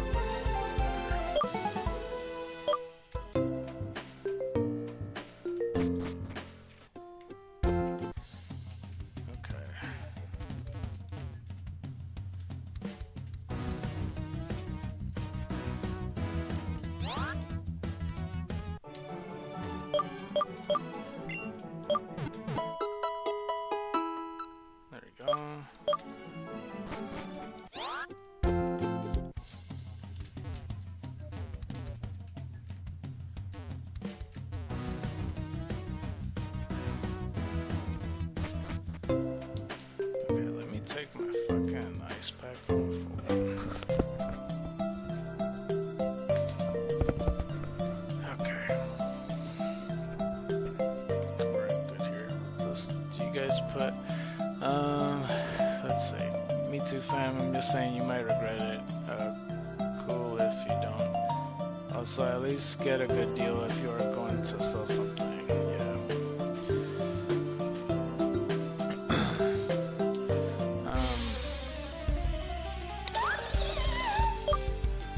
Yeah. I'm not sure. It's just I still feel like that you still like Pokemon to a degree. It's like obviously you have a personal quarrel with the corporation itself, but obviously just based on like you know you being proud of how many shiny Pokemon you got, not only in Xenoverse but like from your other Pokemon games. You know that you spend the time to get these to begin with, that to an extent that you still care about all this, because I understand that you're trying to boycott them and stuff, and everybody differs from opinions. But I don't know, this approach with selling the console, because it almost comes across as boycotting, like they'll never see this to be like, oh, there's a person that like sold our console because they're being defiant or whatever. They're never gonna see that. Because like for me, like yeah, and I feel like a lot of people too, like they're never gonna see eye to eye with Nintendo because they are in their greedy phase, so in their lifetime, because they're really fixated on extra money and such. But I could tell you, I'm still gonna be playing Pokemon in the future. I'm not gonna agree with all their stuff or whatever.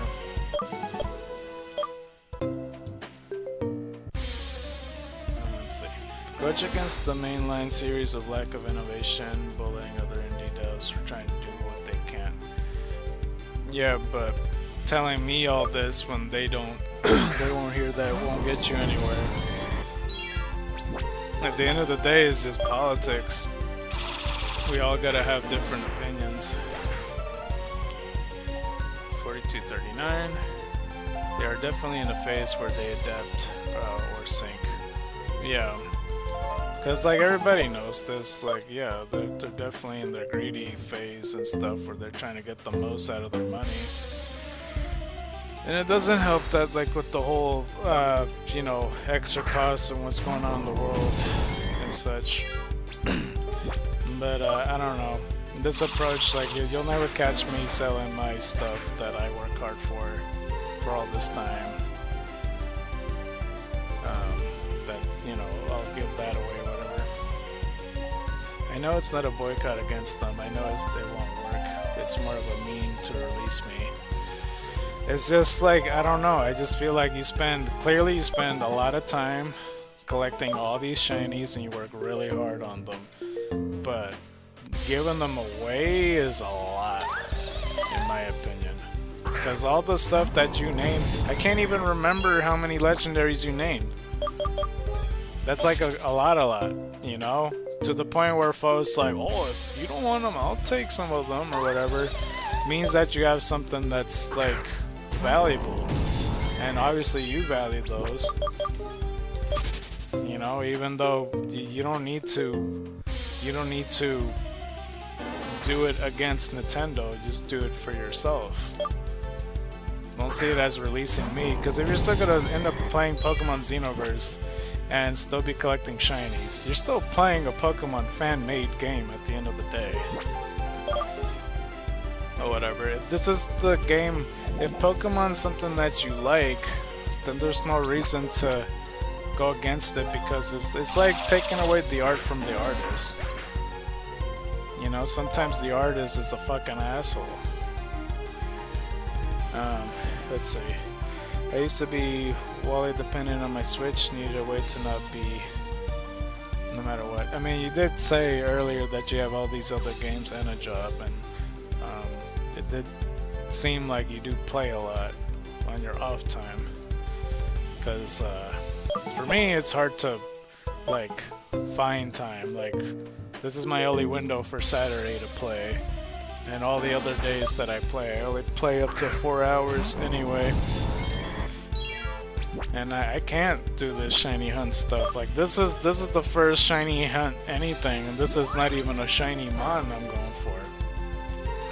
This is a lot for me. I don't know how you guys do it.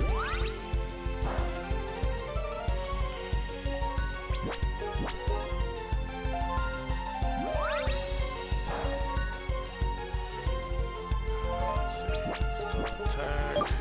Oh, I ran out already. Are you fucking shitting me, dude? 42. I'm not against the idea of just crushing my Switch. I at least wanted to get money back, but now that I'm working, the money is not as much of a problem. Well, that's good. I still think that crushing your Switch is a bit extreme too. It's like, I imagine that people, like if they're against the musicians or something, like burning the album won't get your point across though. It's my whole thing. Like, I always have an opinion that's different from other people's opinions, but you know, I'm more of a I always kind of saw myself more of a moderate, because I always see sides from both things and such.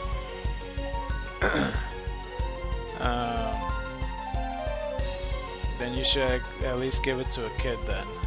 I did with my old GBA SPI a while ago with the poor kid I knew. Yeah, see, that makes more sense to me, because like if you don't want to deal with it, like at least give it to a kid that, you know, would absolutely love to get these and go like, oh, look at all this like awesome stuff that I'm gonna get, you know? I get it. Yeah, you know, crushing the CD in front of the music artists, like they still make billions of dollars. Like, they're gonna move on. They're gonna be like, oh, this dude's a fucking hater. Like, that's what the musician's gotta look at. This dude's a fucking hater. He literally bought a CD just to crush it in front of me. Like, that's where their mind's gonna go. And they're gonna be like, okay, well, I need to look at my true fans. They're not gonna look at, oh, this was once a fan of mine, and he feels hurt by me, or whatever, and he's making a statement. That's never what, however, they're gonna look at it.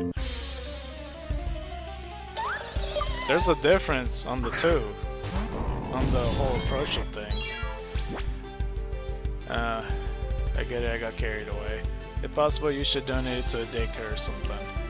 Yeah. But I mean, I hope that you understand the point that I'm saying is, because like nobody's gonna see it's like this man gets it right here. He understands all that shit, all that time that he spent, hours upon hours, maybe, who knows, 61 hours, 62 hours, finding that shiny Magikarp. Man, really worth it, like after he gave it away, you know, and sold it for a retail price. Like that doesn't, it won't come across the point to like Game Freak or Nintendo or whoever you're doing it in front of. And clearly, like I said, you give a shit about this, and yeah, I think it would be better just to give it to a child that, you know, is living his childhood still, and maybe he will be a new fan of Pokemon, or maybe he already likes Pokemon. And you know, he's got to remember this, that like, you know, this dude, that he's got to be like, this cool dude decided to give me all these shiny Pokemon and stuff, and now he's gonna have a great time with it, and he's gonna show it off with his friends, and then so on, then it'll snowball from there.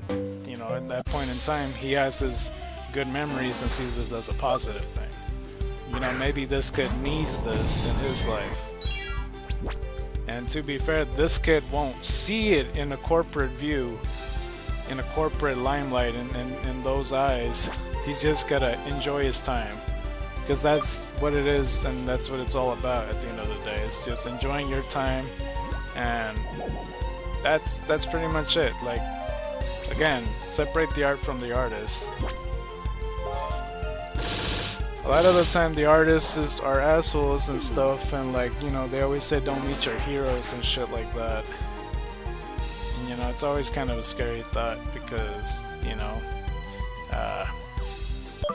you see this role model and you don't want to know what the stuff that you would be against, because, you know, not all of us has the same opinion. And if your favorite role model person is like a football player or a golfer or some shit, and you realize, yeah, this dude isn't the best dude in the world or whatever, right? He's against this one thing that I really care about, then I don't know.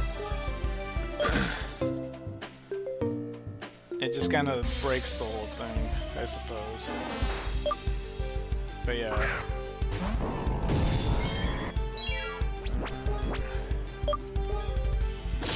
But yeah, at least consider all we said. Like, if you're, it's up to you at the end of the day. If you decide to sell off your Switch or whatever, then by all means go ahead and do it, I suppose.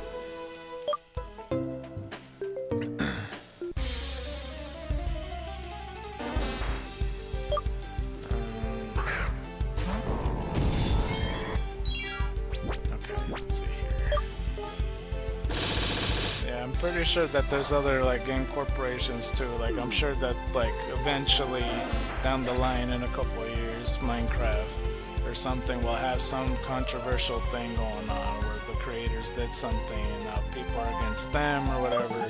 But all that time, and you know they spend a lot of time in Minecraft, that like, you know,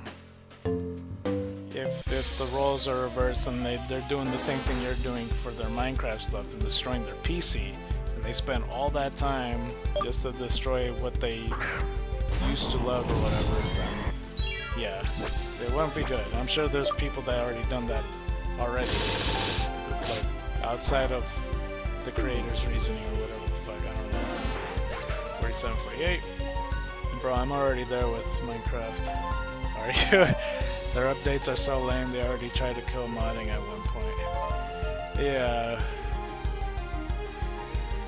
I was just trying to think of an example. There's always controversy around Minecraft, like, unrelated to the main game. There's always, like, a content creator or some shit, I don't know. But I could imagine a person, like, destroying their Minecraft, like, account because of that content creator. Like, that's very possible if it happening. This probably had already happened several times.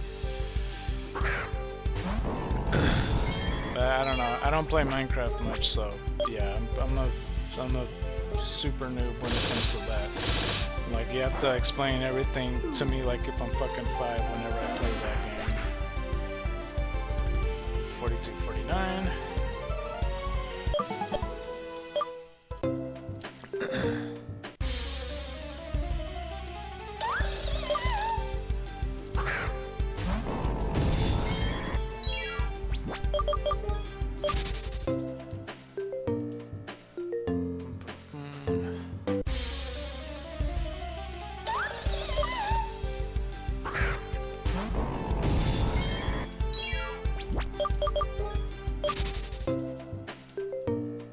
This friend a bit ago, I don't know if I should say her name, but she was trying to, you know, go back to her childhood, and she like collect My Little Pony stuff again. She was a little bit embarrassed by it and insecure, like, it's like, oh, don't judge me for it. I'm like, no, that's fine. Like, we all revisit our childhood at some point. We're never like, oh, you know. Let's see. I will say though, I'm interested in Lumentel. Might wait for it to go on sale through before getting it. Yeah, true that. I don't know too much about Lumentel. But yeah, there was a time where I stopped playing Pokemon, not because of like, I don't know, it just faded from my life, I guess, because there was other things I was into at the time. I've been trying a whole bunch of mod packs for Minecraft. RLC, Craft, Classic, Dracora, etc. Okay. I don't know if I counted that. I'm gonna 4251. I hope I didn't.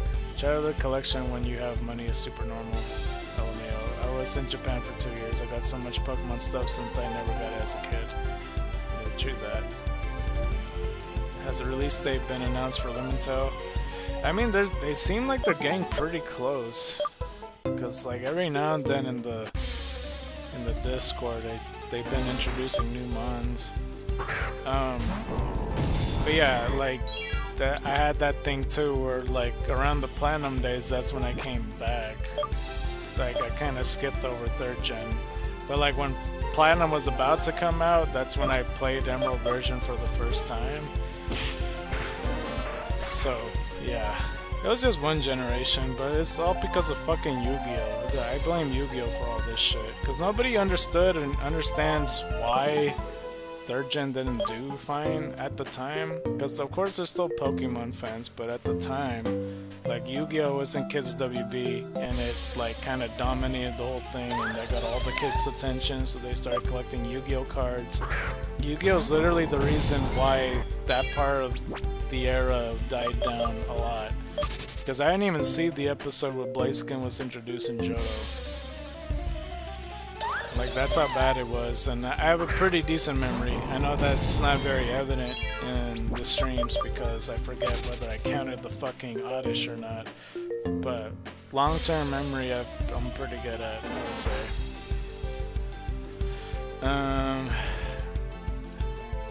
Don't think so. They have trailers in DC and Steam. Release date is to be determined, at least on Steam. Okay.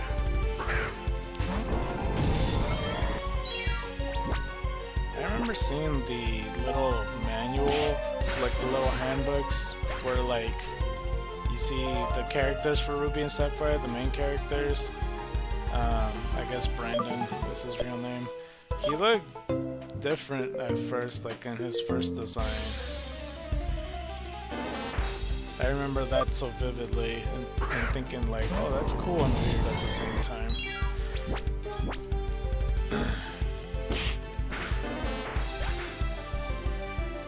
$42.54.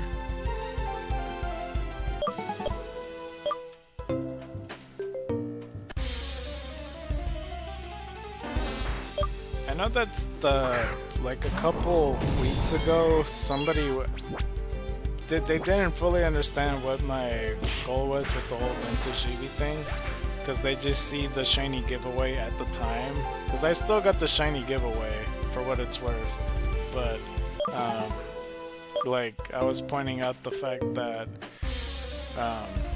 well, they mentioned to me, they're like, why would you do the stream to collect shinies if you're just gonna give them away? I'm like, well, no, I'm not looking for shinies on purpose. I'm looking for the retro Eevee. It just so happened I found shinies looking for this thing, and I got some duplicates, so I don't mind giving them away. Cause I you know, I have more of the one thing. Cause I have like 3 shiny Hysterics and shit. And 2 shiny Nosepass, which is like one shiny Nosepass I'm okay with giving away.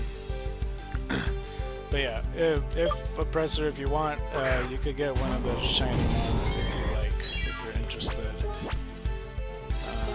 Because it's been on for weeks, like this whole shiny giveaway. Nobody claimed it this whole time, so yeah, $42.57. But those are the only ones on the table, except for the Eevees. If there's any Eevees out of the 201 that I got, or 202, or whatever the fuck I want, or have, I mean, excluding the shiny Eevee that I'm eventually gonna have, you could take which one on the spot. But yeah.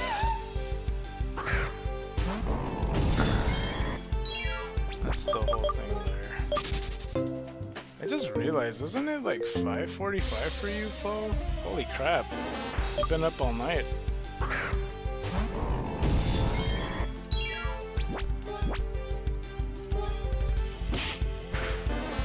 But yeah, he brought up, he's like, why would you do that? Like, why would you give the shinies away when, like, what's the whole point of streaming and then doing that? I'm like, that's not what I'm trying to do. And duplicates. Yeah. Okay, well, for the stream, gotta drink this weekend because I am on call next weekend. Okay. For this stream, around 9 o'clock, It's still a bit tentative depending on my family relative if he has to stay a little bit after. But as soon as he's ready to get picked up, that's pretty much when the stream ends. So it's pretty much almost exactly 4 hours. I hate that I went to the bathroom, so I kind of chipped away the time because it would have been exactly 4 hours. But yeah, that's kind of what I'm shooting for.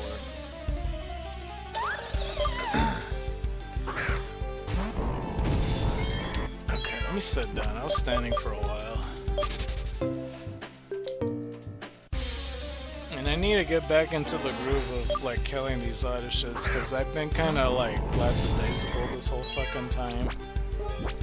And clearly I haven't been too motivated killing these auditors over and over for the past week and a half.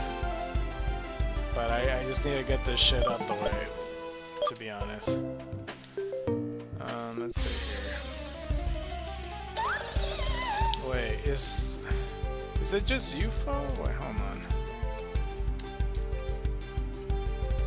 I think he might have... No, he's still here. I think.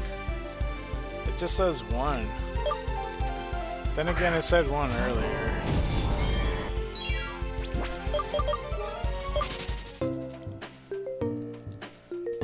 Sometimes the preview studio acts weird, maybe. Well, I try to add and it still works. I don't know if... whatever.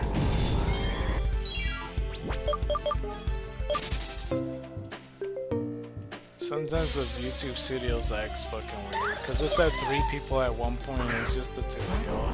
So I'm like, what are you talking about, preview studio? And now it did say 1 at some point when both of y'all were talking earlier.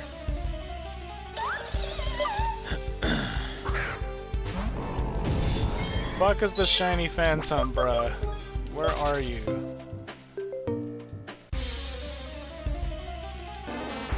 I wish there was like a little bit more videos out there on YouTube of another Xenoverse tuber or some shit. And then some fucking smartass would be like, no, there is a Xenoverse tuber, and then they point at it and it's a fucking Dragon Ball Z Xenoverse shit. That'd be fucking annoying. But yeah. Dragon Ball Xenoverse it's a pretty good game though. I like watching it. Like when I saw a Let's Play of it. It was pretty cool. Pretty cool indeed. 4261. I don't know how many... It might take me like a good 20 more videos to get to 8,000 or something, because I get 300 a day, almost. It just depends if I want to play something else or whatever the fuck. I'm not sure what I'm gonna do about Monday. If I am gonna play Monday, but 4262...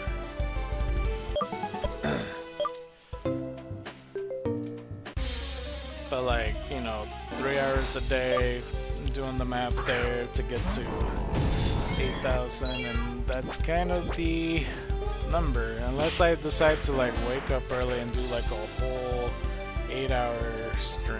Actually, Monday? I think Monday my family relatives said that they had a meeting, so I think I have to pick them up and immediately take them somewhere else. So I don't know. I need to check in with that. Because if so, I could like do a temporary break. It might be like 30 minutes though. Just like the other time. 4264.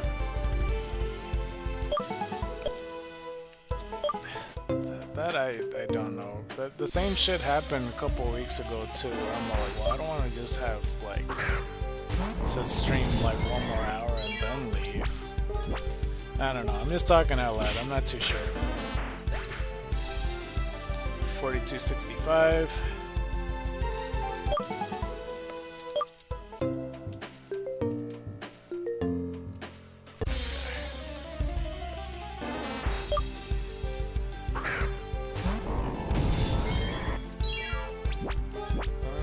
Last body slam. 6. Alright, let's head over to the Pokemon Center. I knew I seen Oppressor before. I think I did see him on the Discord. That's probably where I did see him. Because I remember I was trying to look into the Discord earlier in its history to see if anybody else was talking about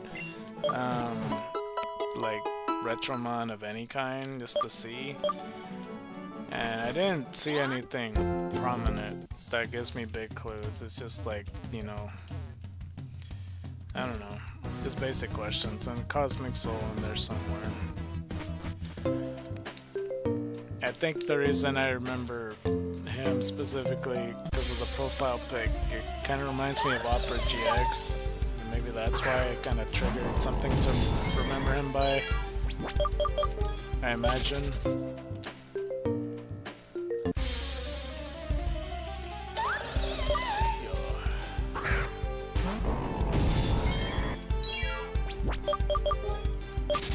What do you think is the average time for Pokemon Rogue to reach the 200 floors? Like, how long would that take? Because I don't think I actually timed, like, you know, my run was, but I pretty much played like for an hour and a half, no? Something like that. And I did like 5 runs, and that got me like at most 25 floors. Well, you know, for the last one I'm not totally sure, but because I know it's gonna depend and stuff. I think a lot of it depends on luck. Yeah.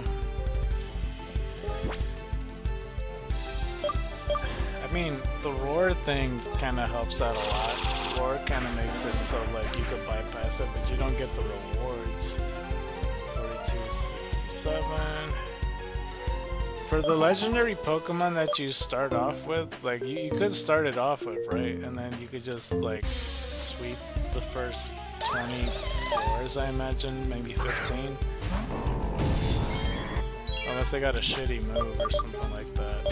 Because like imagine if you have like a Solgaleo and now you're stuck with the Cosmog, like that'd be pretty brutal. Some runs are like, wow, everything is weak to me. While other runs are like, wow, literally every trainer's against my team.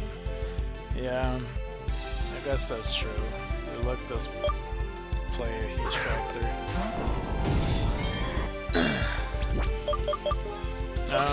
But yeah, I guess like, cause like I guess from one thumbnail that I seen, is Pokérogue basically is, like, cause you said it's supposed to be based on a Pokemon. I'm guessing that's Eternatus, based on like what somebody else put.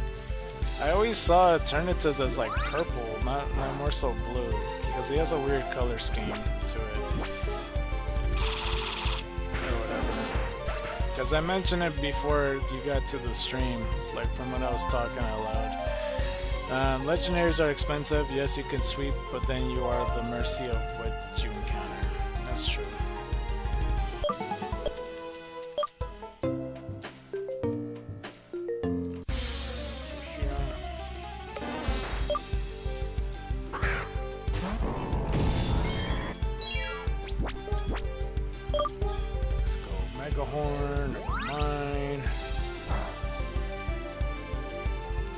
Like right now I'm picturing all these Oddishes just swarming on Lancelot, like 20 of them, like, and then Lancelot falls to the floor and then rolls over, he's like, ah, get him off, like that's kind of what I imagine in my head, except, you know, he says like Lancelot or whatever the fuck Hercules sounds like when doing Pokemon grunts. Like some of these Oddishes I could imagine kind of feral, but yeah. I'm not sure when to play Pokérogue. I'll play it eventually again, because I would like to play it more. I don't know if I'm gonna play it Monday, because I feel like I've been falling behind on the count.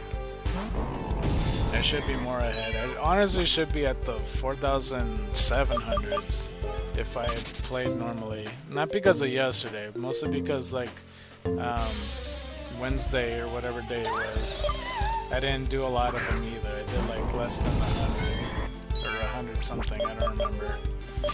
And then like I just hopped over to TCG Pocket, so didn't do a lot in that week, I would say, more so. So, but yeah, I'll think of a day when we could try Poke Road. Maybe not this week coming up, but maybe the following week, depending. Because I need to discipline myself and continue the count a little bit stronger. We're over 4,000, damn it. 4270.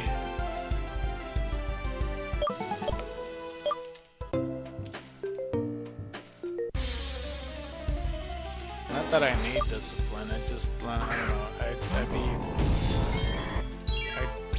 I don't know what it is. I would say that, like, yeah, I want to get this over with, but at the same time, like, I'm not sure. 4271.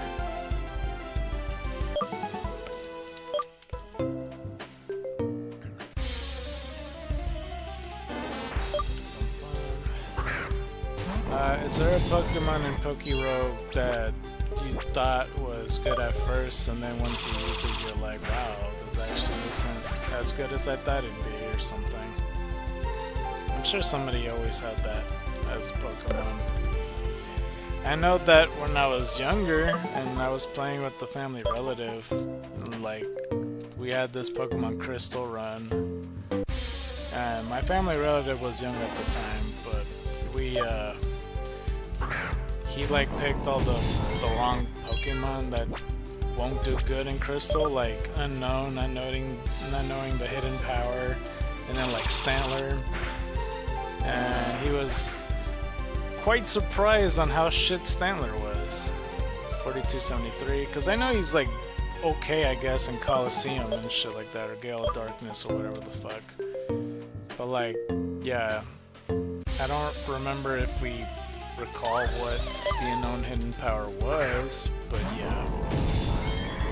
A lot of legendaries, mostly because of experience curves and level up sets.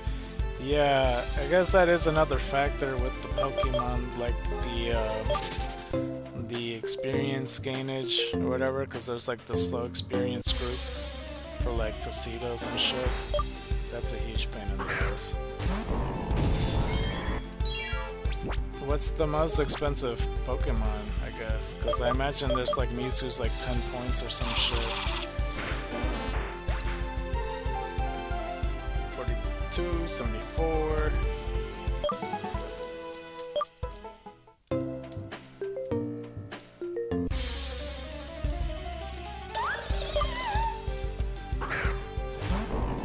I honestly feel like I had better shiny luck everywhere except the gym. It's insane. I don't understand. For me so far, Groudon at 9 points. Okay. And you just start with Groudon and then you just catch the rest of the Pokemon from there.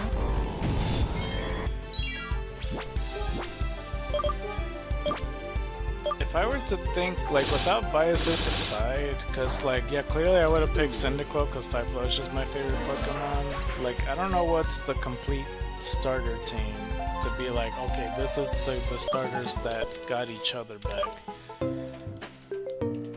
Because there's like Bulbasaur, Chikorita, Trico, Turtwig, there's Snivy, Chespin, Rowlet, Grookey, and Sprigatito. And usually with these thoughts, it's like you gotta consider like the last evolutions on their typings, if they get added or not, you know, shit like that. 4276. Well, I have made other mons lower in point, so I could slot more. Oh, you could do that? I didn't know you could reduce points on Pokemon. That's awfully nifty. Concentra's worth 1 point, apparently. I'm like, oh, probably it's a shiny. It's a shiny. We got 1 more hour until the stream ends. I'm gonna try to... I mean, I'll play a little bit more just to see until, like, my family relative confirms whether it's normal time or not. but I'll try to push for 10 extra minutes because of the bathroom break. 4277. Candies, candies, candies. You need to get candies for mons you actually use. Do I already have these candies? I don't know if I have them already. Because this thing next to the stats pops up. I don't know if those are the candies or... I don't even know what they are. Let me try to multitask before I forget.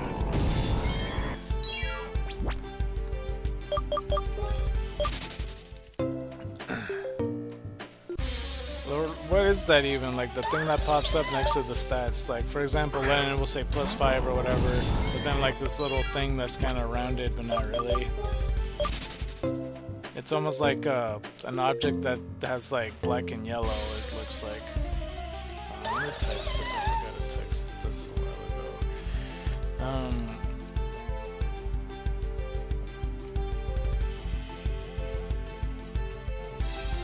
Let's take this.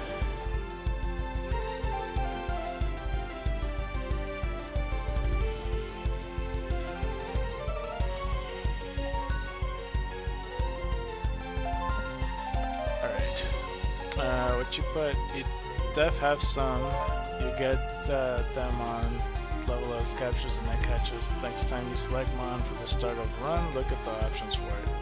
Okay. They also said that you could change the gender and some of the moves and such like that. I don't know if I missed the gender option and like the other stuff, because I tried to look into it a little bit, maybe because when I initially checked, it was the very start of the game, so I don't have anything yet. So I'm not sure. What was the perks of catching the same mon again? Is it just different abilities or whatever? 278. I think Dodrio does, like, I changed Doduo to Adamant, and then it's Dodrio. I think that's like level 33.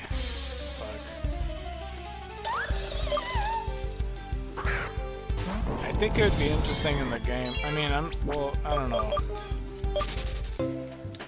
Yeah, well, I was gonna say, like, it'd be interesting if there's like a resting point where like you go back to the screen and go, like, you can recruit more Pokemon that might do better or be more viable later, rather than the beginning of the game. It sounds like something that they would do.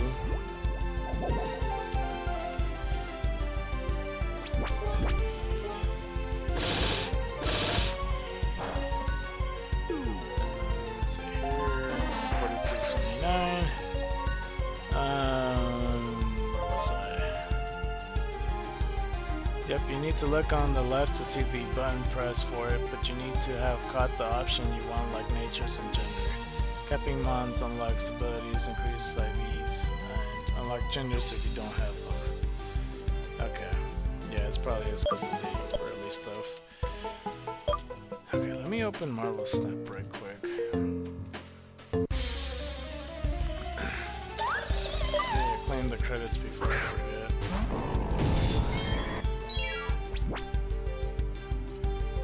Capping mons unlock abilities, increase IVs. I never heard that. My bad. Did I? Yeah. Yeah, I did read that.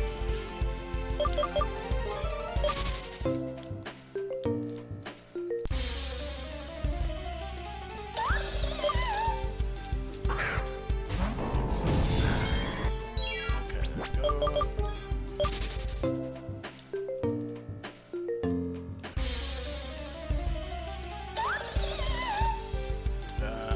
Missions, I got 6 there. Play 30 cards. Win a location with 20 more power 4 times. Win a location with 1 card twice. Draw 25 cards. Win 2 matches. Play 3 cost card 3 times. Okay, I could do that once I'm finished streaming and stuff later. I won't get to do that till like an hour and a half though from now.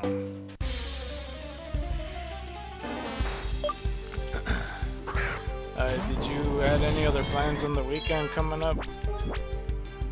Like for tomorrow? You might be, if anything, you might be just sleeping all day. And I think about it, because it's 6 AM for you at this point. 4280. because that was pretty much up around the time that you were not too long ago, and I was pretty much sleeping all day. Nope, just chilling. Okay. Fair enough, fair enough. Was there anything that Oppressor with like the shiny collection have that you were like super interested in? Like you go like, oh no, could I get that one? Like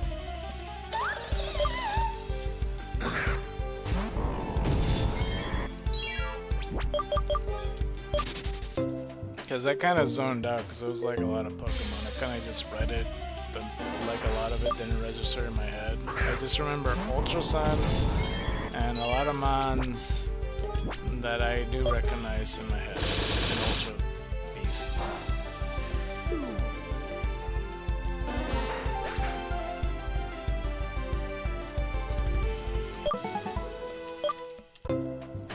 What number we started at? 4085?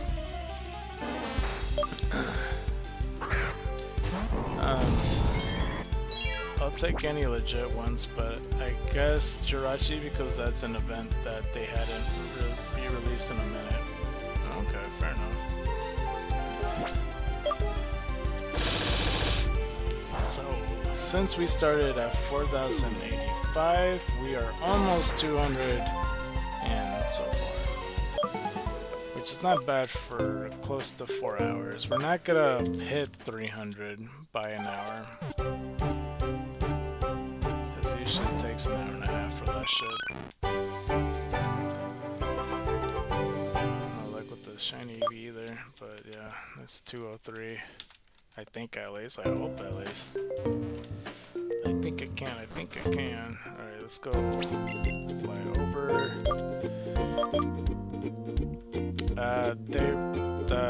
There was family trying to download I forgot what the fuck that game's called. Not It Takes Two, but like the other one, To Us Part, To Death To Us Part, whatever it's called. You probably know what I'm talking about. 203. Okay, this is the correct number. Attack up, speed down. 29 on HP, but 1 on attack. Everything else is pretty good. The special attack and speed, that's pretty decent. But the speed is lower. I don't know. Adaptability, ability, brave nature, likes her legs. I got a lot of brave nature EVs. Alright, let's get this guy around here. Next is 204. So I'll try to remember that.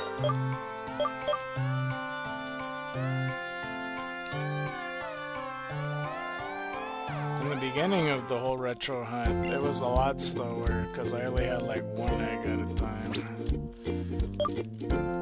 I actually ran out of those. No, I got 15 body slams left, we're good. We'll heal afterwards, after 15 odyshes.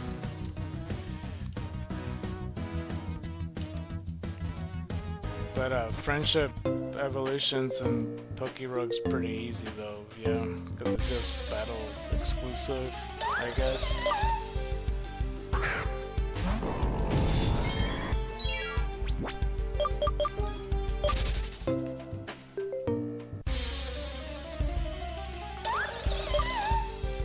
Are you still in the Elite Four floors?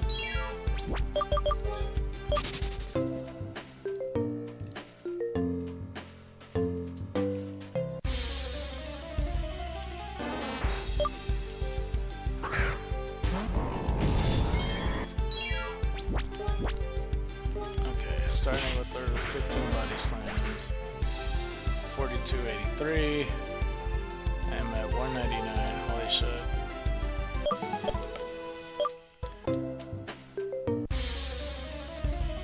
You're about to beat the game. Have you been in the game before?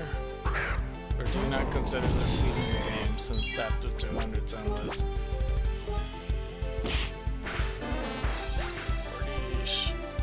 4284. So after the Elite Four, like what made up like the other 13 floors, or is it like beyond the champions, like not even the champion or whatever? Cause like you said 186 last time I asked, and that was like a good hour ago or some shit. I don't even know. I haven't been 200, mostly because I took a break for a minute. Okay, makes sense. Alright.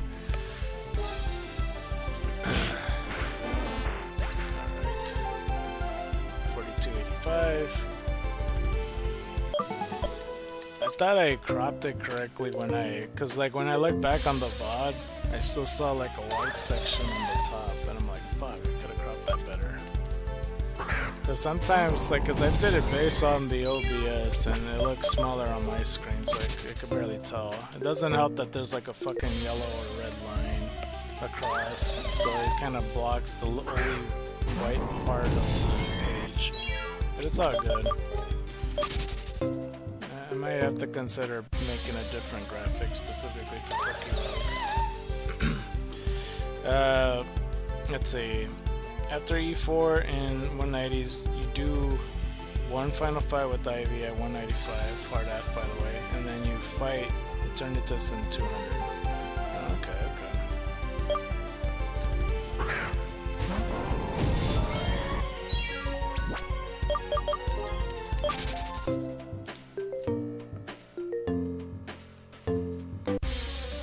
I still think Arceus could beat Eternatus. Well, I mean, you mentioned G-Max is like the strongest of them all, right?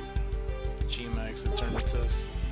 But if there was G-Max Arceus, then it'd be a different story. But we passed 200. We're now at 201.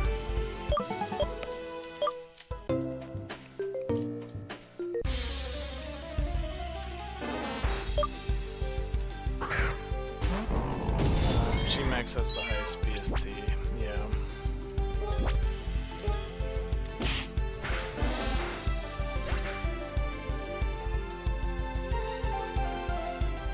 For 287.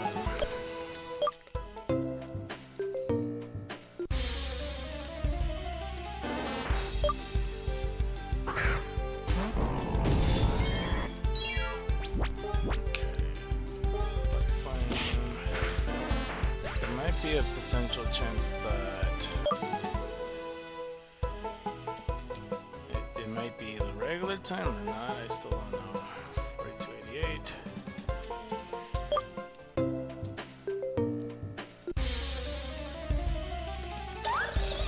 Let me check Pokemon TCG Pocket. It's so weird, because I was trying to trade with this one dude, and like he just hadn't acknowledged my trade yet, and I see him on Wonderpick all the fucking time for the past 2 days, and I don't know what the hell's keeping him. He still hasn't seen it. Yo, what the fuck? I don't understand.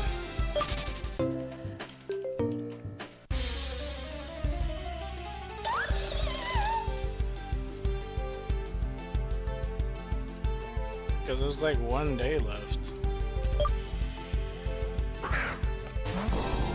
I even got his Wonder Pick earlier today and like put thanks and stuff.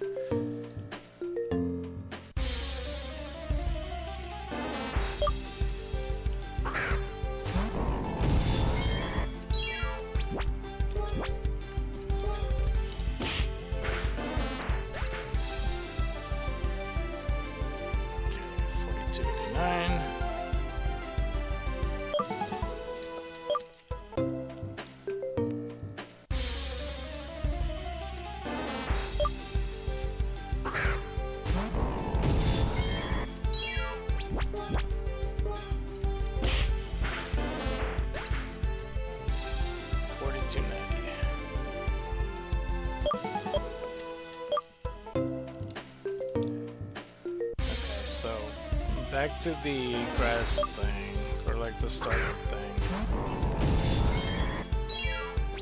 Because there's Venusaur to consider, Meganium, Sceptile, and I guess I should also include the fact that it could turn into a dragon type for this Mega Evolution. Torterra, Grass Ground, Superior's just grass. Chestnut's Grass Fighting, Decidueye is Grass Ghost, And then there's also like the Hisuian one. What was it again? It was grass fighting, right? Some shit like that. And then Typhlosion was Fire Ghost, and then like the Samurai was Water Dark or some shit. 4292. 8th Gen Rillaboom, I don't remember if he was grass fighting or just pure grass. I imagine he's pure grass because I don't recall. He could be grass fighting though if he wanted to. 9th Gen, and yeah, Meowscarada is grass dark.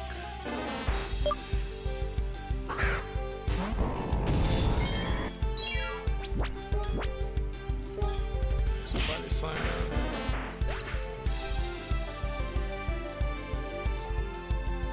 For fire starters, Charmander to Charizard could turn into a fire dragon himself. Typhlosion, fire, and could turn into a fire ghost. Torchic, fire to fire fighting with Blaziken. Mega Blaziken's pretty busted. I don't know. Shit, how lucky does a person have to be to get a Mega Blaziken right? Because that would be pretty damaging for sure too. Speed boost and all that. But it has to be pretty specific. That's probably a hidden ability thing. 4294.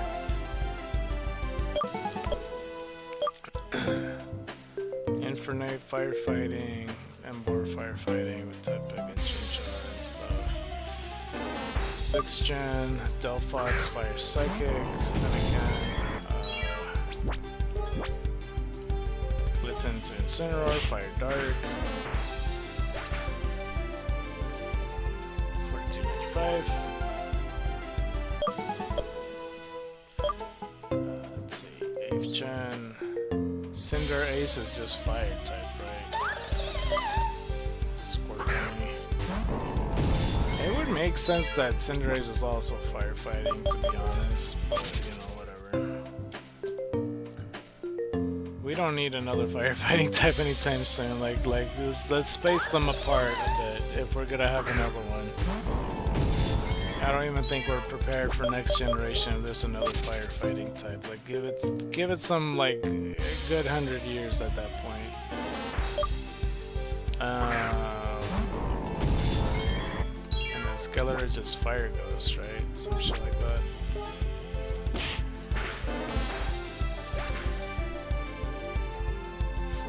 $42.86. So that, I don't know, I feel there's like two good contenders with like, you know, potentially Charizard X, Fire Dragon type, and then the Blaziken, like Mega Blaziken would be a pretty interesting decision if anybody can manage to get either or when it comes to Megas.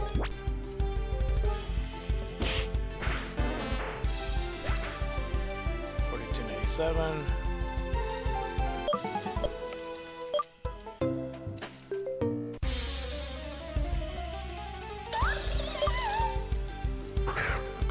Water type Squirtle to Blastoise, just pure water. Sorted out a Fraligator, pure water, even though a lot of fan-made games make them water dark. Mudkip, water to Swampert, water ground. I ran out, oh shit. Piplup to Empoleon, water steel. Candidate.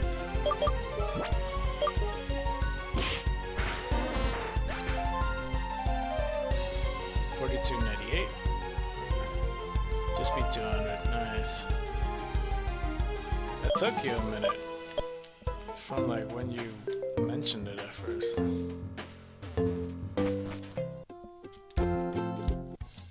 hold on. I'm gonna go to the Pokemon Center right quick because I know you're typing in there. Samurai water type to water dark with the Hisuian form. 6th Gen water to water dark as well. Not intentional. I say that because of the Samurott thing being Hisuian. It's like water dark. It's like, because if people look at it, they're like, oh, that's back to back, but it's not like, yeah, that's what I mean by not intentional. Interesting nonetheless. Not gonna lie, I turned this, had some terrible luck. 4 turns of Frozen, didn't cheese it either. Oh, that's good.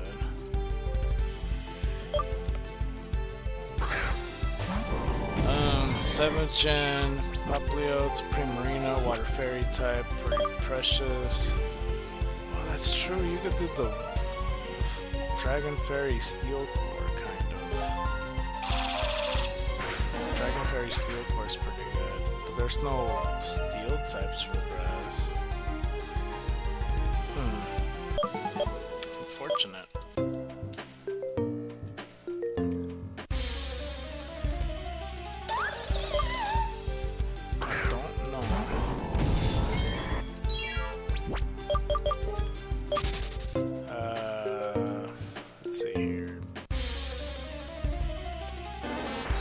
And Inteleon's just pure water, I imagine.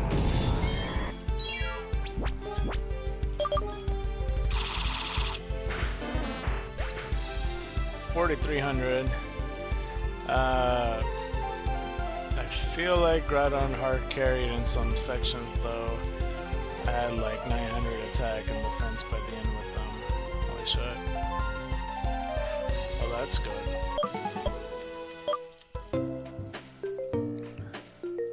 What other Pokemon you use besides Groudon? Did you still use like the shinies and stuff? Because you mentioned Lanoon and such like that. Also, I was meaning to ask with the whole pickup ability, how do you, like, do you have to check the Pokemon every time and remove the item and then use it then and there? Is it like, do we have a bag or something? Because I hadn't seen it yet when I was holding Zigzagoon and Meowth for the pickup ability.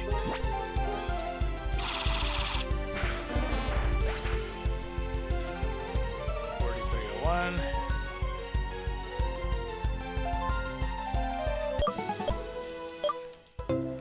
It almost looks like I got 300 today. I'm getting pretty close to it. I won't hit exactly 300 per se. But like from the looks of it, 4,085 to now 4,300, they're like, oh damn, 300, but it's not true, pretty much. Well, I only had Groudon and Zigzagoon at the start. I can give a list here in a second with my clear team. Okay.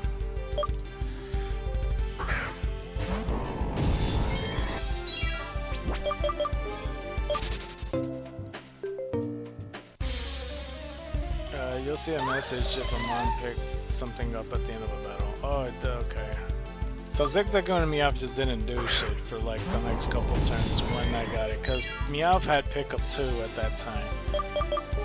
I don't remember how many turns it was. It might have been like 5 to 10 or something. I don't remember. I feel like I want to say I got Meowth like around the 6th floor. I could be wrong. I don't recall.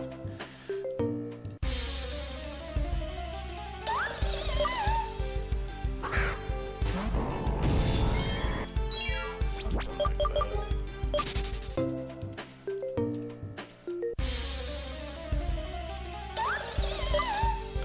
Okay, so for the starter choices though, I mean honestly I think like if we're saying the perfectionist route, like Mega Blaziken would be probably the ideal fire type with speed boost and all that shit. And then well, I guess we just build the team around Blaziken after that, because Charizard X is pretty precious if you manage to get the X one. Let's see. They only pick up stuff that the enemy has, so if the encounter has nothing, they can't pick up anything. Oh. I guess that does make sense. Because, like, honestly, I feel like Mega Charizard X would be pretty helpful, and then, like, I guess Primarina to have some resemblance of the Fire, Water, Grass Core to Dragon Fairy Steel Core.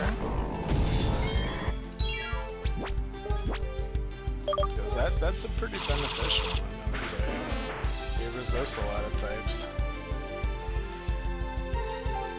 There's no grass steel type, or else it'd be pretty close to perfect.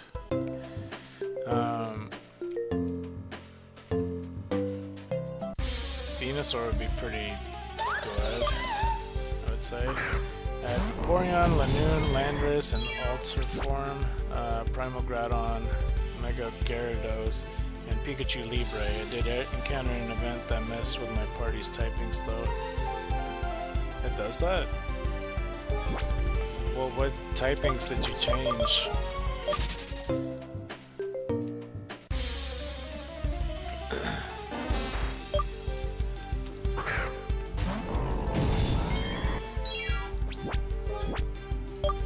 Oh, I didn't need a fucking hammer arm, damn it. 4303.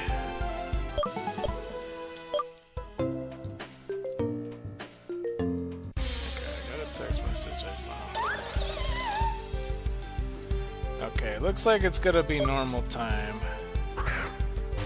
That I gotta pick them up at 9:15, so I'll try to steadily go closer to that time. I'll just let them know. Hold on.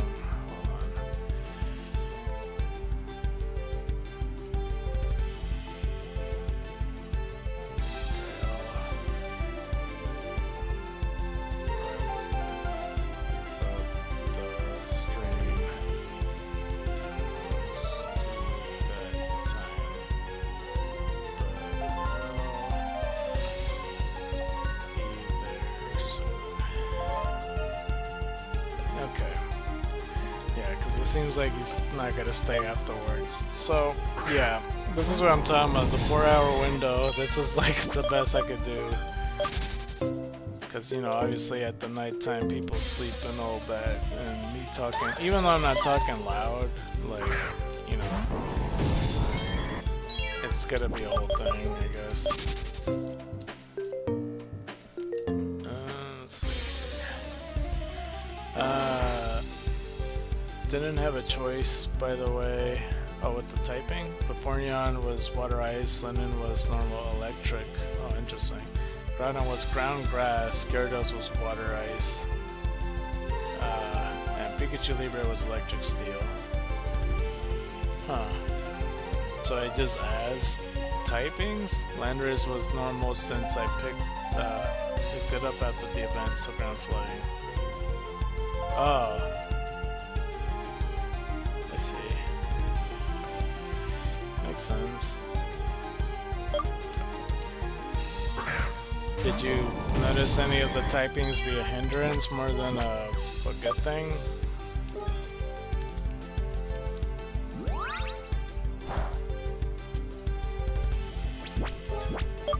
Oh fuck.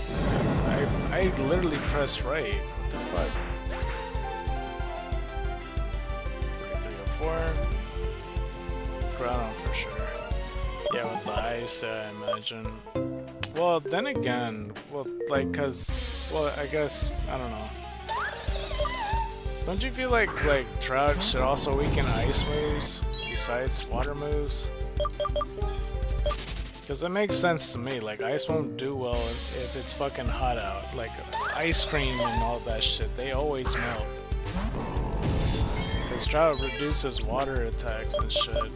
And like makes it easier to solar beam, is that, like, so it has like some benefits with grass, but there's like no, I mean that would make the ice type worse if that was a thing, but still, like, I'm just saying it makes logical sense.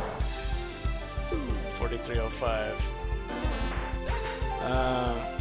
was getting sniped by any fire flying moves, especially since fire was augmented with drought.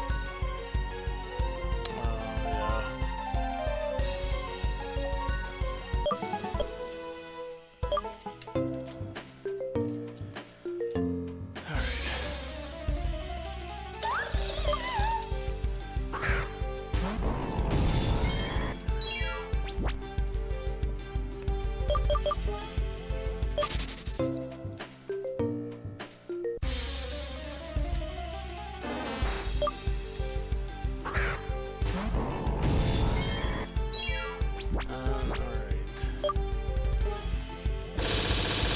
I'm sure like people would like cheese it with like Shedinja or something somehow. I mean, unless they always find a way to bypass that.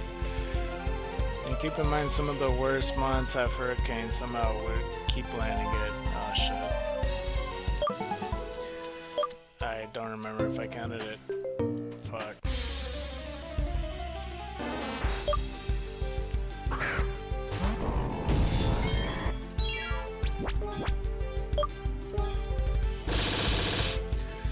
I don't even remember if I used up all my Mega Horns. I just kept using Hammer Horn now.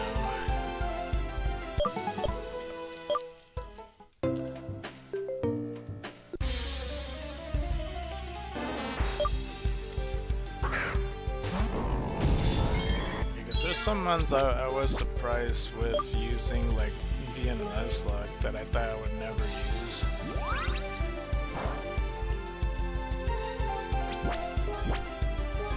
Trying to remember.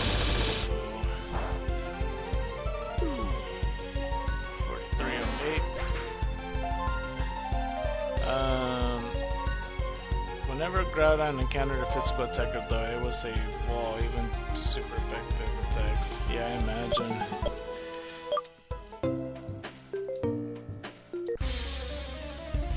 I was surprised to use Steelix in Xenoverse for a time.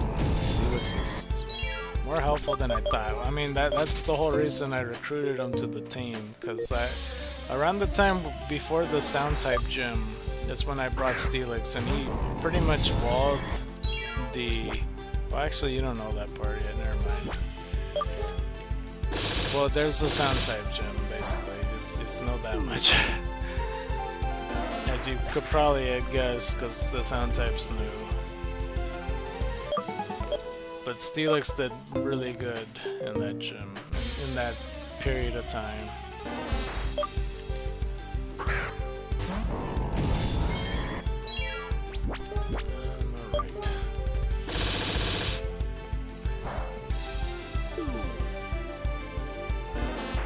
4310.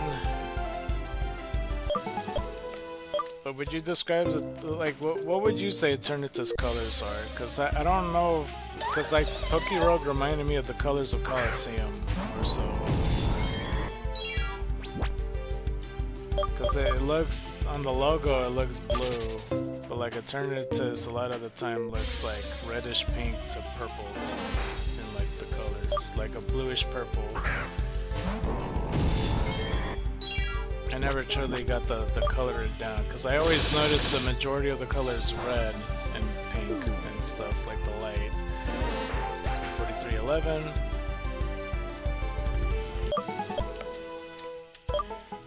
Because that's why the logo kind of threw me off a bit, because the outline's the pinkish red part, and I don't know. The majority of Eternatus is, I would say, that color over the blue and purple one. That's why I couldn't pinpoint it. I'm like, I don't know what legendary that's supposed to look like or whatever. 4312.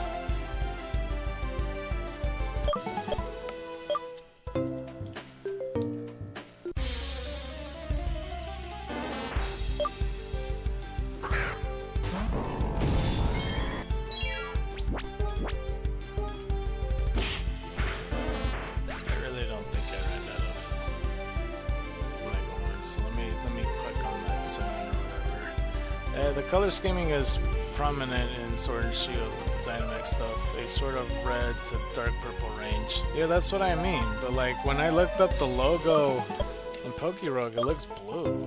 And for Dynamax, I always liked like the Dynamax colorations, like when they go big. Like that looks cool to me, like the red outline that's kind of gluey. I always liked that shit. Along with the Dynamax Cloud Step form.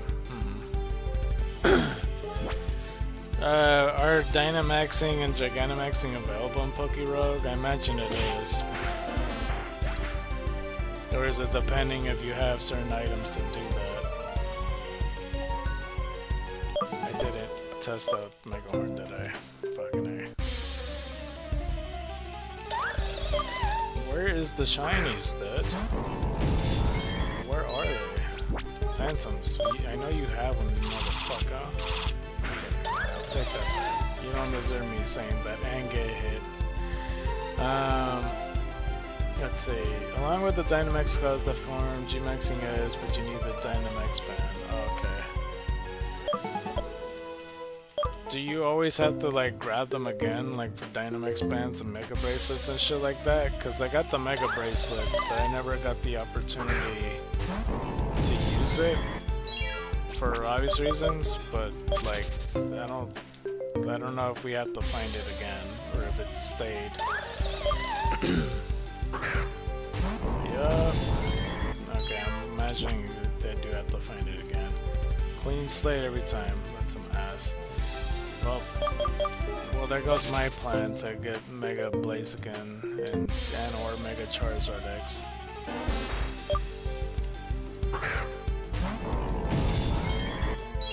Okay, let's go clean this up. 4316.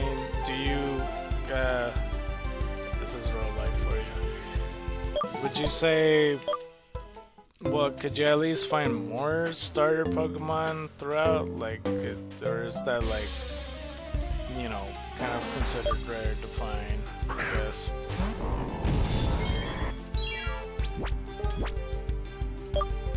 I imagine you could find more. 4217. I also didn't notice a pattern from like the rival. Because I'm sure it's like, okay, a type strong against you and then weak against you or some shit like that. But I can't tell if it's a randomized starter because there was Quaquaval of all things, and I don't remember if I had a different mon of that generation. Yeah, every mon is encounterable at some point. Okay. Let's see, let's see.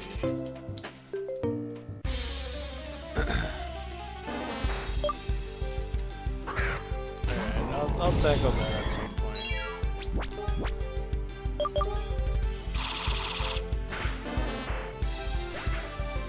4318. With the map, you may want to look up the biomes for encounters you're looking for. It doesn't just do exactly like Crossroads or anything like that. Because I mentioned something about Crossroads.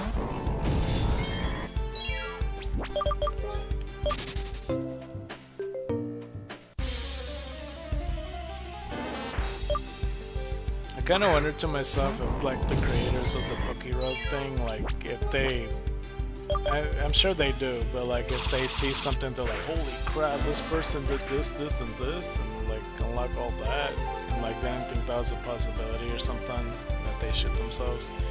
You need the map item to be able to make a pick at the Crossroads. Okay. Well, I'll cross that bridge once I get there, I suppose.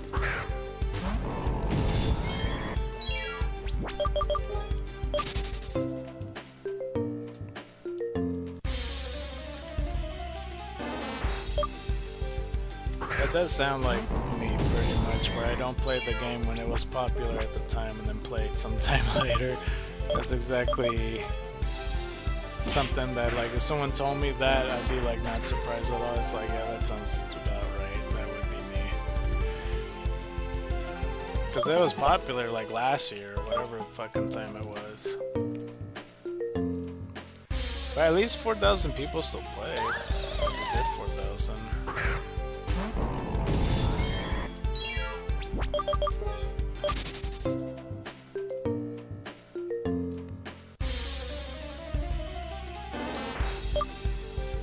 don't know how many people play Xenoverse nowadays. Body Slam. I don't know what I'm thinking. We got about 30 more minutes.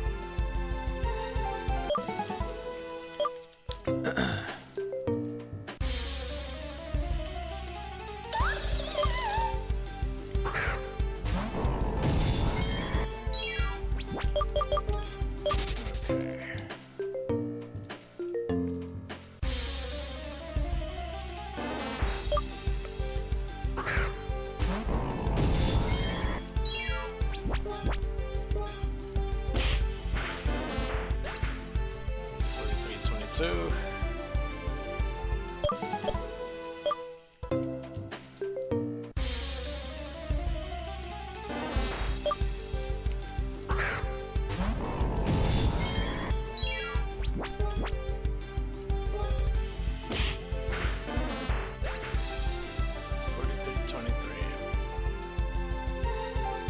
Are you still continuing past 200? Like, is it like in endless mode or whatever the fuck? No?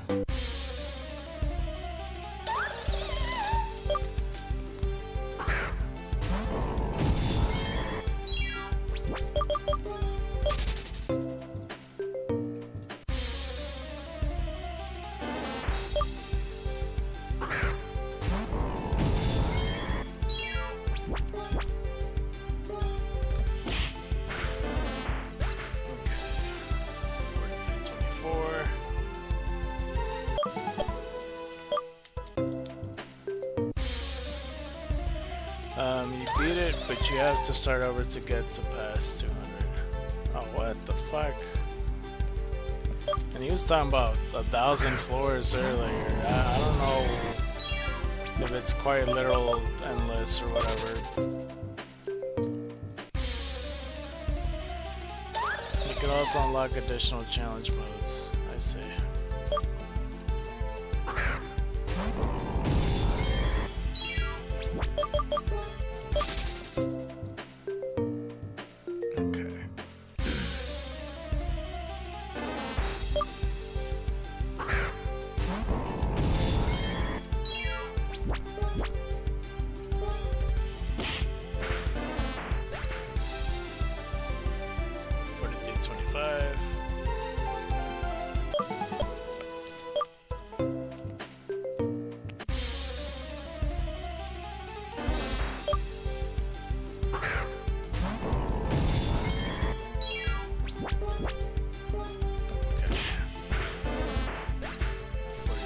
Six.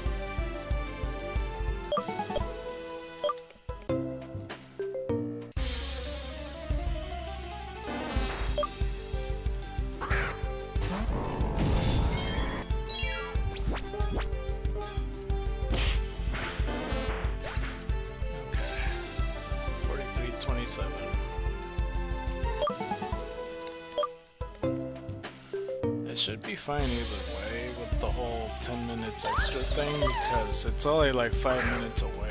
I mean, it depends on fucking assholes driving and shit like that. But it should be good. I'll try to time it.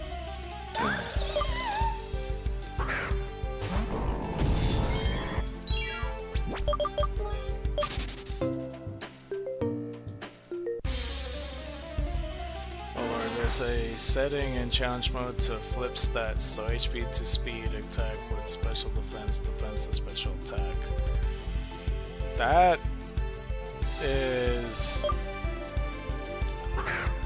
You know, Shuckle is a dangerous thing in that regard, if you have a Shuckle.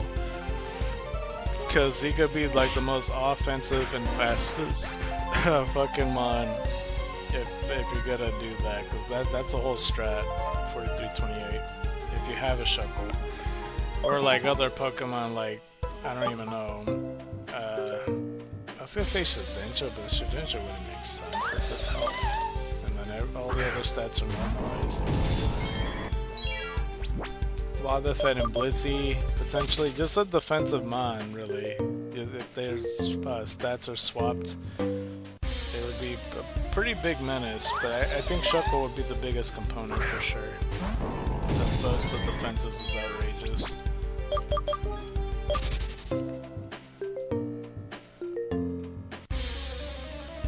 Do you have Shuckle?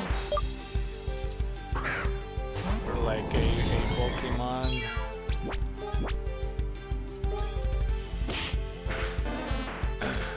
I imagine that some Pokemon it wouldn't make a difference, like Laylee and like Spinda or some shit like that.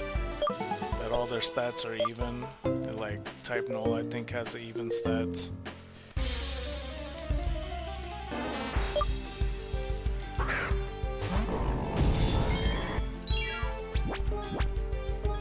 Two body slams. 4330. I have Shuckle. Oh, nice. Well, yeah, you could do that. ScarKnight has a special attack moveset that is normally garbage. Now he's a speed demon with Drought and Sword Beam. I don't know why I read that backwards because I don't know. I just barely saw that. I think I did count it, so I'm not gonna count it again. I hope.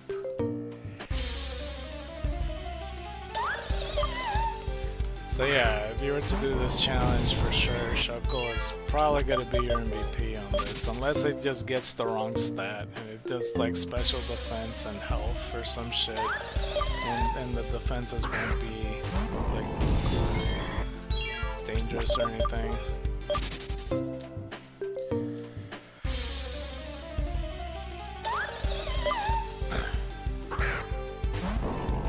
So I guess I'll look out for a Shuckle in the future if I see it, and then I'll catch it. Another question, that Wonder Trade thing that popped up, for like if I do end up Wonder Trading them on, that still keeps on the starter screen, right? I imagine that it does. Is this fine to like give up that Pokemon to get another one? Because you essentially will get both. 4331. I just thought of it just now. At the time, I didn't do it because I'm pretty okay with the Pokemon I have at the moment. But I guess, like, theoretically, I would have got something pretty crazy if someone wanted to trade something good away. I'm not sure.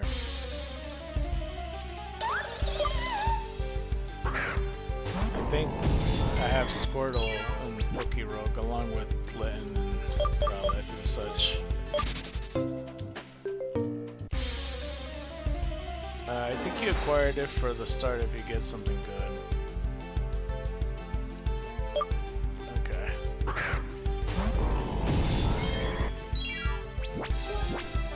Oh, I ran out of moves. Shit. Oh, that was fast.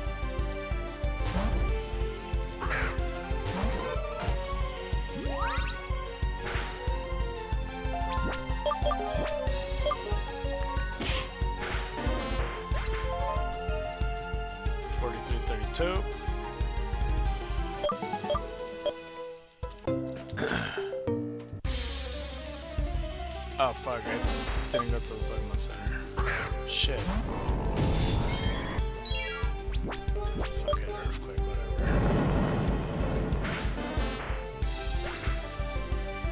4333. Shuckle could be crazier than you think. If you use candies to get a passive unlock, you could get it harvest. Yeah, it's gonna be insane.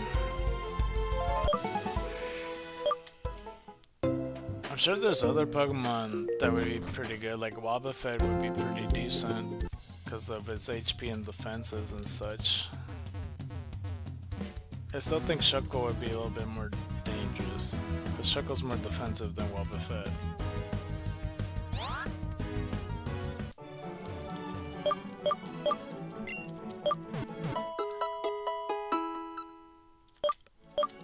These are recipes for disasters. I'm sure that, like, it's not the first time somebody thought about that. Like, when they go to challenge mode, they're like, oh, we got a Shuckle here. I forgot what that move's called. It's like, not, fuck, what was it called? There was a move that swaps the stats or some shit like that. Power swap? I don't remember what it's called. 4334, reverse numbers. We got 20 minutes left. Power swap, I think so.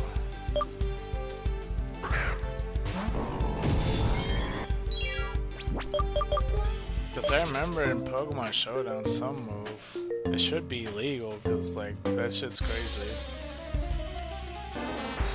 There was a thing too in Pokemon Showdown like a long time ago. They used to always put like, oh, Riolu that has like, I don't remember, like copycat, reversal, like Endeavor the extreme speed or some bullshit. And like I literally got swept by a Riolu and it felt bullshit. I didn't even understand what happened. But my team got swept. Like my full team that I put stats in and all that just got slept by one Riolu. And I'm not even sure what happened. I think because Endeavor gets to the HP after I hit it with Focus Sash, and then he just sweeps with extreme speed. You know, a passive for Eevee is pickup, not a bad early one to invest in. Okay. I don't remember if my Eevee has that. I think mine just has... I don't recall.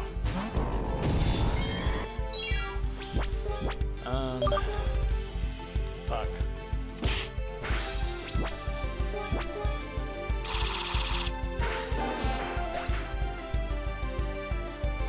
$43.37.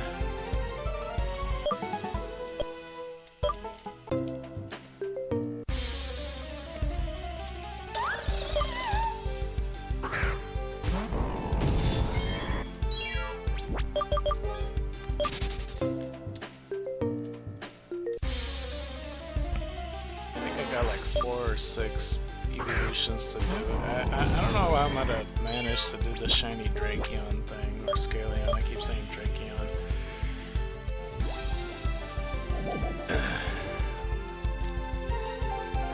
Okay, let's see here.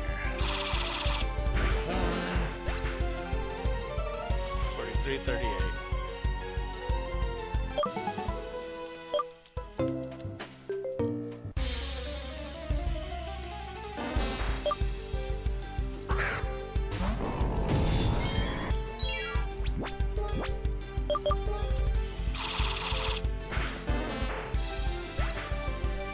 $43.39.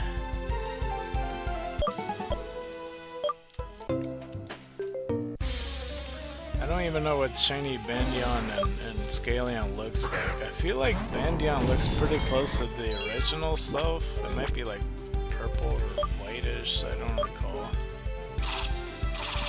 I have no earthly idea what shiny Scaleon looks like. 43.40.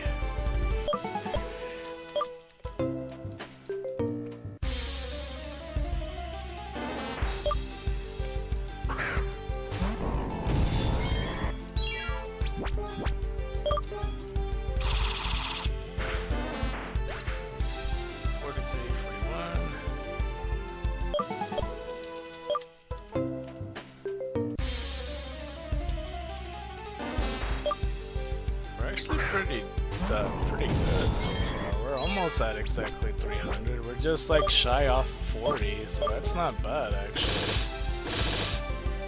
This last hour I've been finding a lot of Odysseys. There's still like a good 15 minutes left about.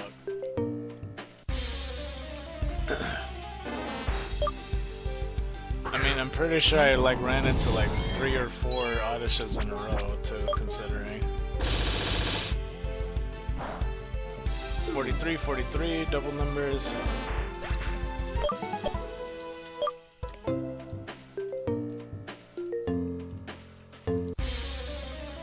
I'll fix up the counter a little bit because I feel like it's a bit too cut off. Like I don't see it right now, but I can kind of tell it's a little bit more on the left side. I just tried to fix it up last night because I don't even know. Like I tried to click back on the Google Chrome. And they're like, oh, in process now, and they like took off all of it, and I'm all like, why didn't they just do the page that it asked me from? Because I had multiple tabs, and like the counter had its own separate tab away from the whole browser, and I don't know, that was rather weird.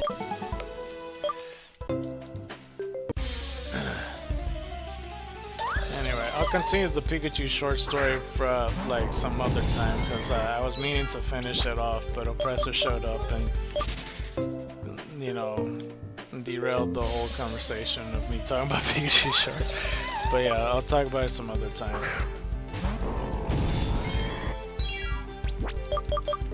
The long story short though, with the Pikachu short, like the fucking subtitles was abysmal. It was pretty bad. pretty bad. I was pretty much finished with that story, but it's okay. I'll talk about it some other time.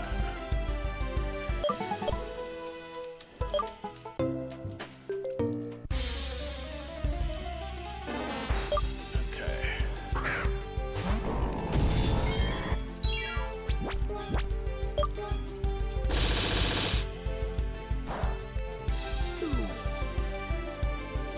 $43.46. Yeah, we're just like less than 40 away from 300.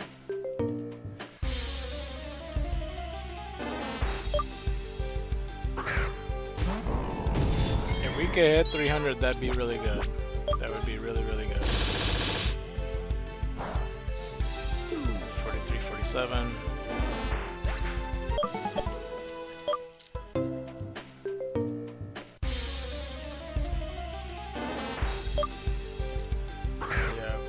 Throughout the week, I'll try my best to wake up earlier. No promises if like I'm gonna do that for 11 o'clock or 10 or whatever the fuck. Because it's been hard for me lately to wake up on time. But we'll see. Alright, since you're pretty much wrapping up, I'm heading out. See you later. Alright, I'll see you around, foe. Thanks for joining. It should be like 7 AM for you almost. Catch you around, dude. Let's see.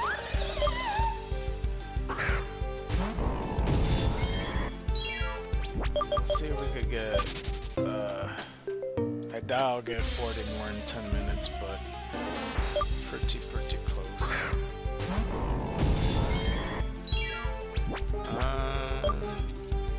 No, Miss Hammer Arm, you fucking Muppet ass. 43.49. Okay, I feel like I should just wrap up the story of the Pikachu short. So where was I? So the bag was there with the apples. Meowth got it, and, you know, he pulled it down. Mencino showed up the third time. I did mention that. And they put him to sleep with the same animation, with it going back and forth with like colors in the background.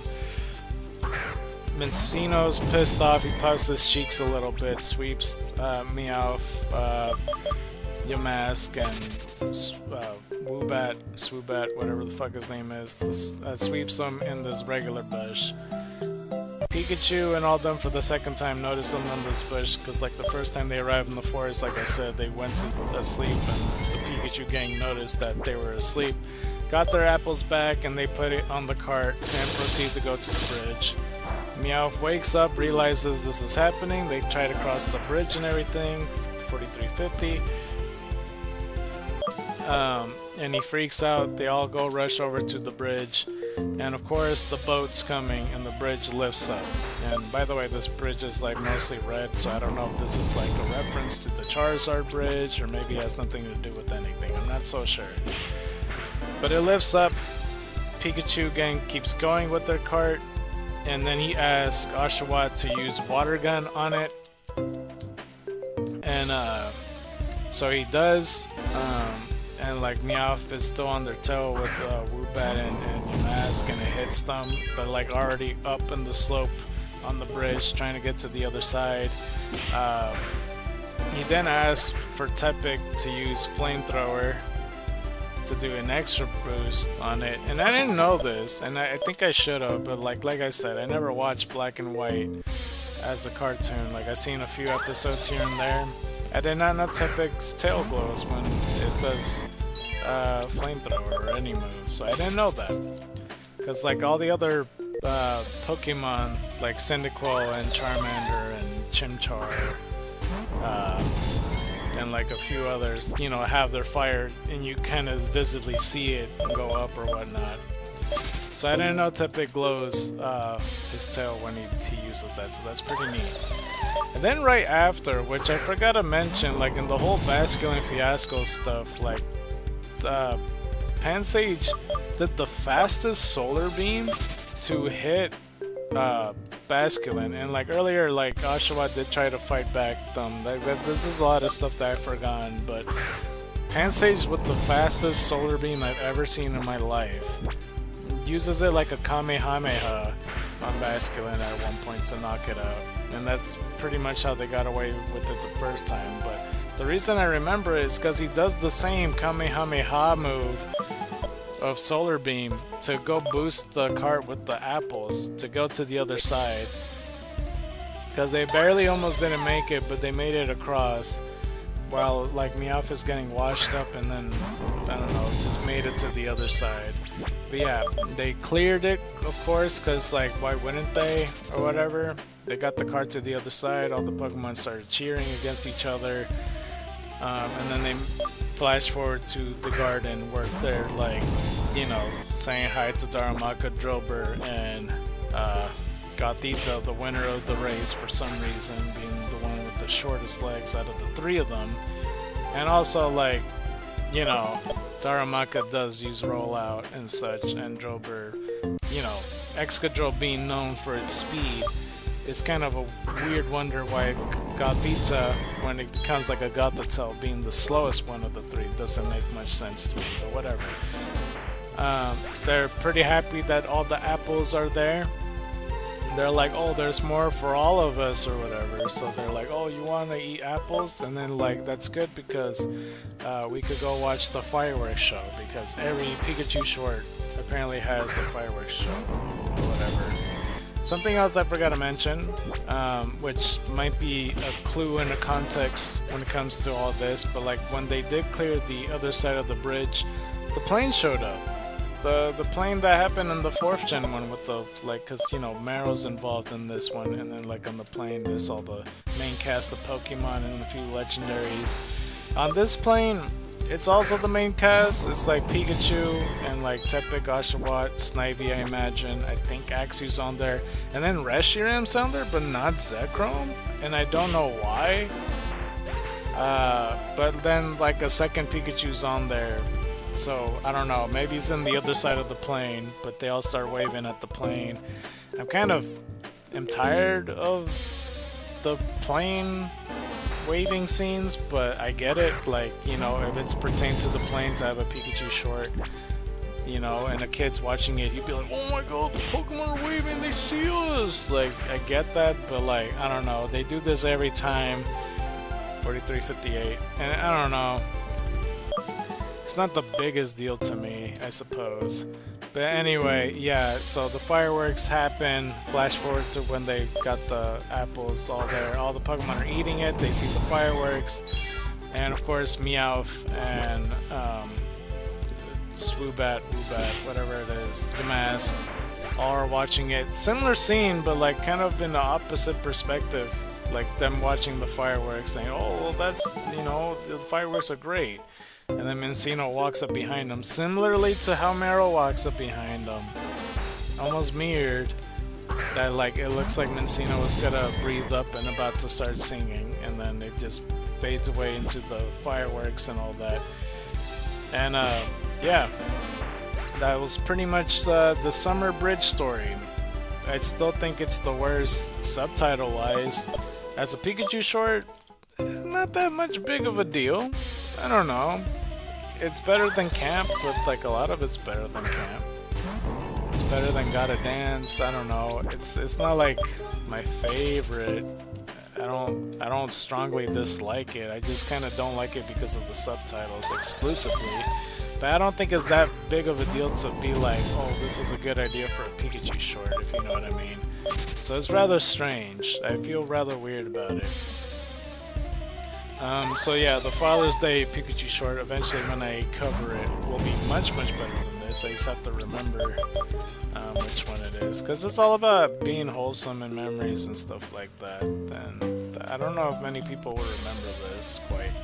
Maybe the fastest solar beam on the planet, but if they watch Black and White, maybe they're pretty used to it or whatnot. The ending credits is like pretty cool, I would say. Also pretty funny because it kind of barely made me realize that the dude singing in the thing, he's saying all the Pokemon on screen. And it didn't hit me till the point where he started like looking at the Pansemi monkeys, and you know, all the root names started sounding similar. I forgot what they were saying, but it was a very catchy beat. I really liked it. But yeah, I don't know. There was some catchy beat to it where like I even was kind of head bopping when he was naming all the Pokemon. But it was a lot of 5th gen mons, you know, excluding Pikachu that they were covering. But that was the outro. It was pretty neat. And yeah, that's it for the Pikachu short. Sorry that if you guys were looking forward to me explaining about it, that, you know, the cutoff point, because it was like I talked about it within the first 2 hours. It wasn't like 2 hours later that I explained the other part of it. But yeah, that's for the most part. That is for the most part. Let's see. I think what I'm gonna do, depending of how much time, because there's like 4 minutes left, I'm probably gonna do some earthquakes and then go for the Pokemon Center or something. I haven't fully decided yet. But yeah, we shall see, nonetheless. I don't know how long I was in the bathroom for, so I'll just do the 10 minutes to be safe. Because I did also, like, you know, I got myself the Sprites and then the water and stuff like that, so it's another component. For 363. We're only shy by 20 on getting full 300 though. That isn't bad actually. That's like 20, like, since I last mentioned it, like 20 more of those. That's pretty good. That's pretty good. 4364? Yeah, almost. It's about to hit 20 left. But not bad at all. I was gonna say till my earthquakes run out, but there's no way I do like 10 more. Yeah, actually, I'm pretty okay with using the last body slam and then going to the Pokemon Center and all that stuff. I'm okay with that, because I gotta get going. I don't want to keep them waiting. But yeah, regardless, as soon as we get the Oddish and all that stuff, I'll see what I could do about Monday. I really want this week coming up to be like, you know, not how it was last week or even the week before that, because ever since I broke the chain, it's a bit harder for me to get back into the groove of things. Because, you know, I'm being burnt out with all the Oddishes and Zubats that I'm looking for and not finding shit pertain to it. So I'll try to make the effort on, like, if possible, waking up early so I could get a good number in instead of, you know, I want to go beyond 300. Because, like, last week, like I said, for the past week, this week, it's been pretty much like, you know, a good 150, I'd say. Maybe like 450 this week. And that's not good, because I'm adding the 300 along with the 150 that I barely done, or whatever. Either way, if you like this episode, then press that like button. If you really like this episode, please consider subscribing. If you haven't considered subscribing yet, please watch one of my videos. I play the video games. Any of you like playing video games, you might like my stuff. With that being said, in the next episode on Monday, of course, we will try to wake up pretty early to get a little bit farther ahead. If I don't wake up early, I do apologize. You'll know as soon as I start the stream on the next one whether I did or didn't. I really don't know, so we're gonna have to see.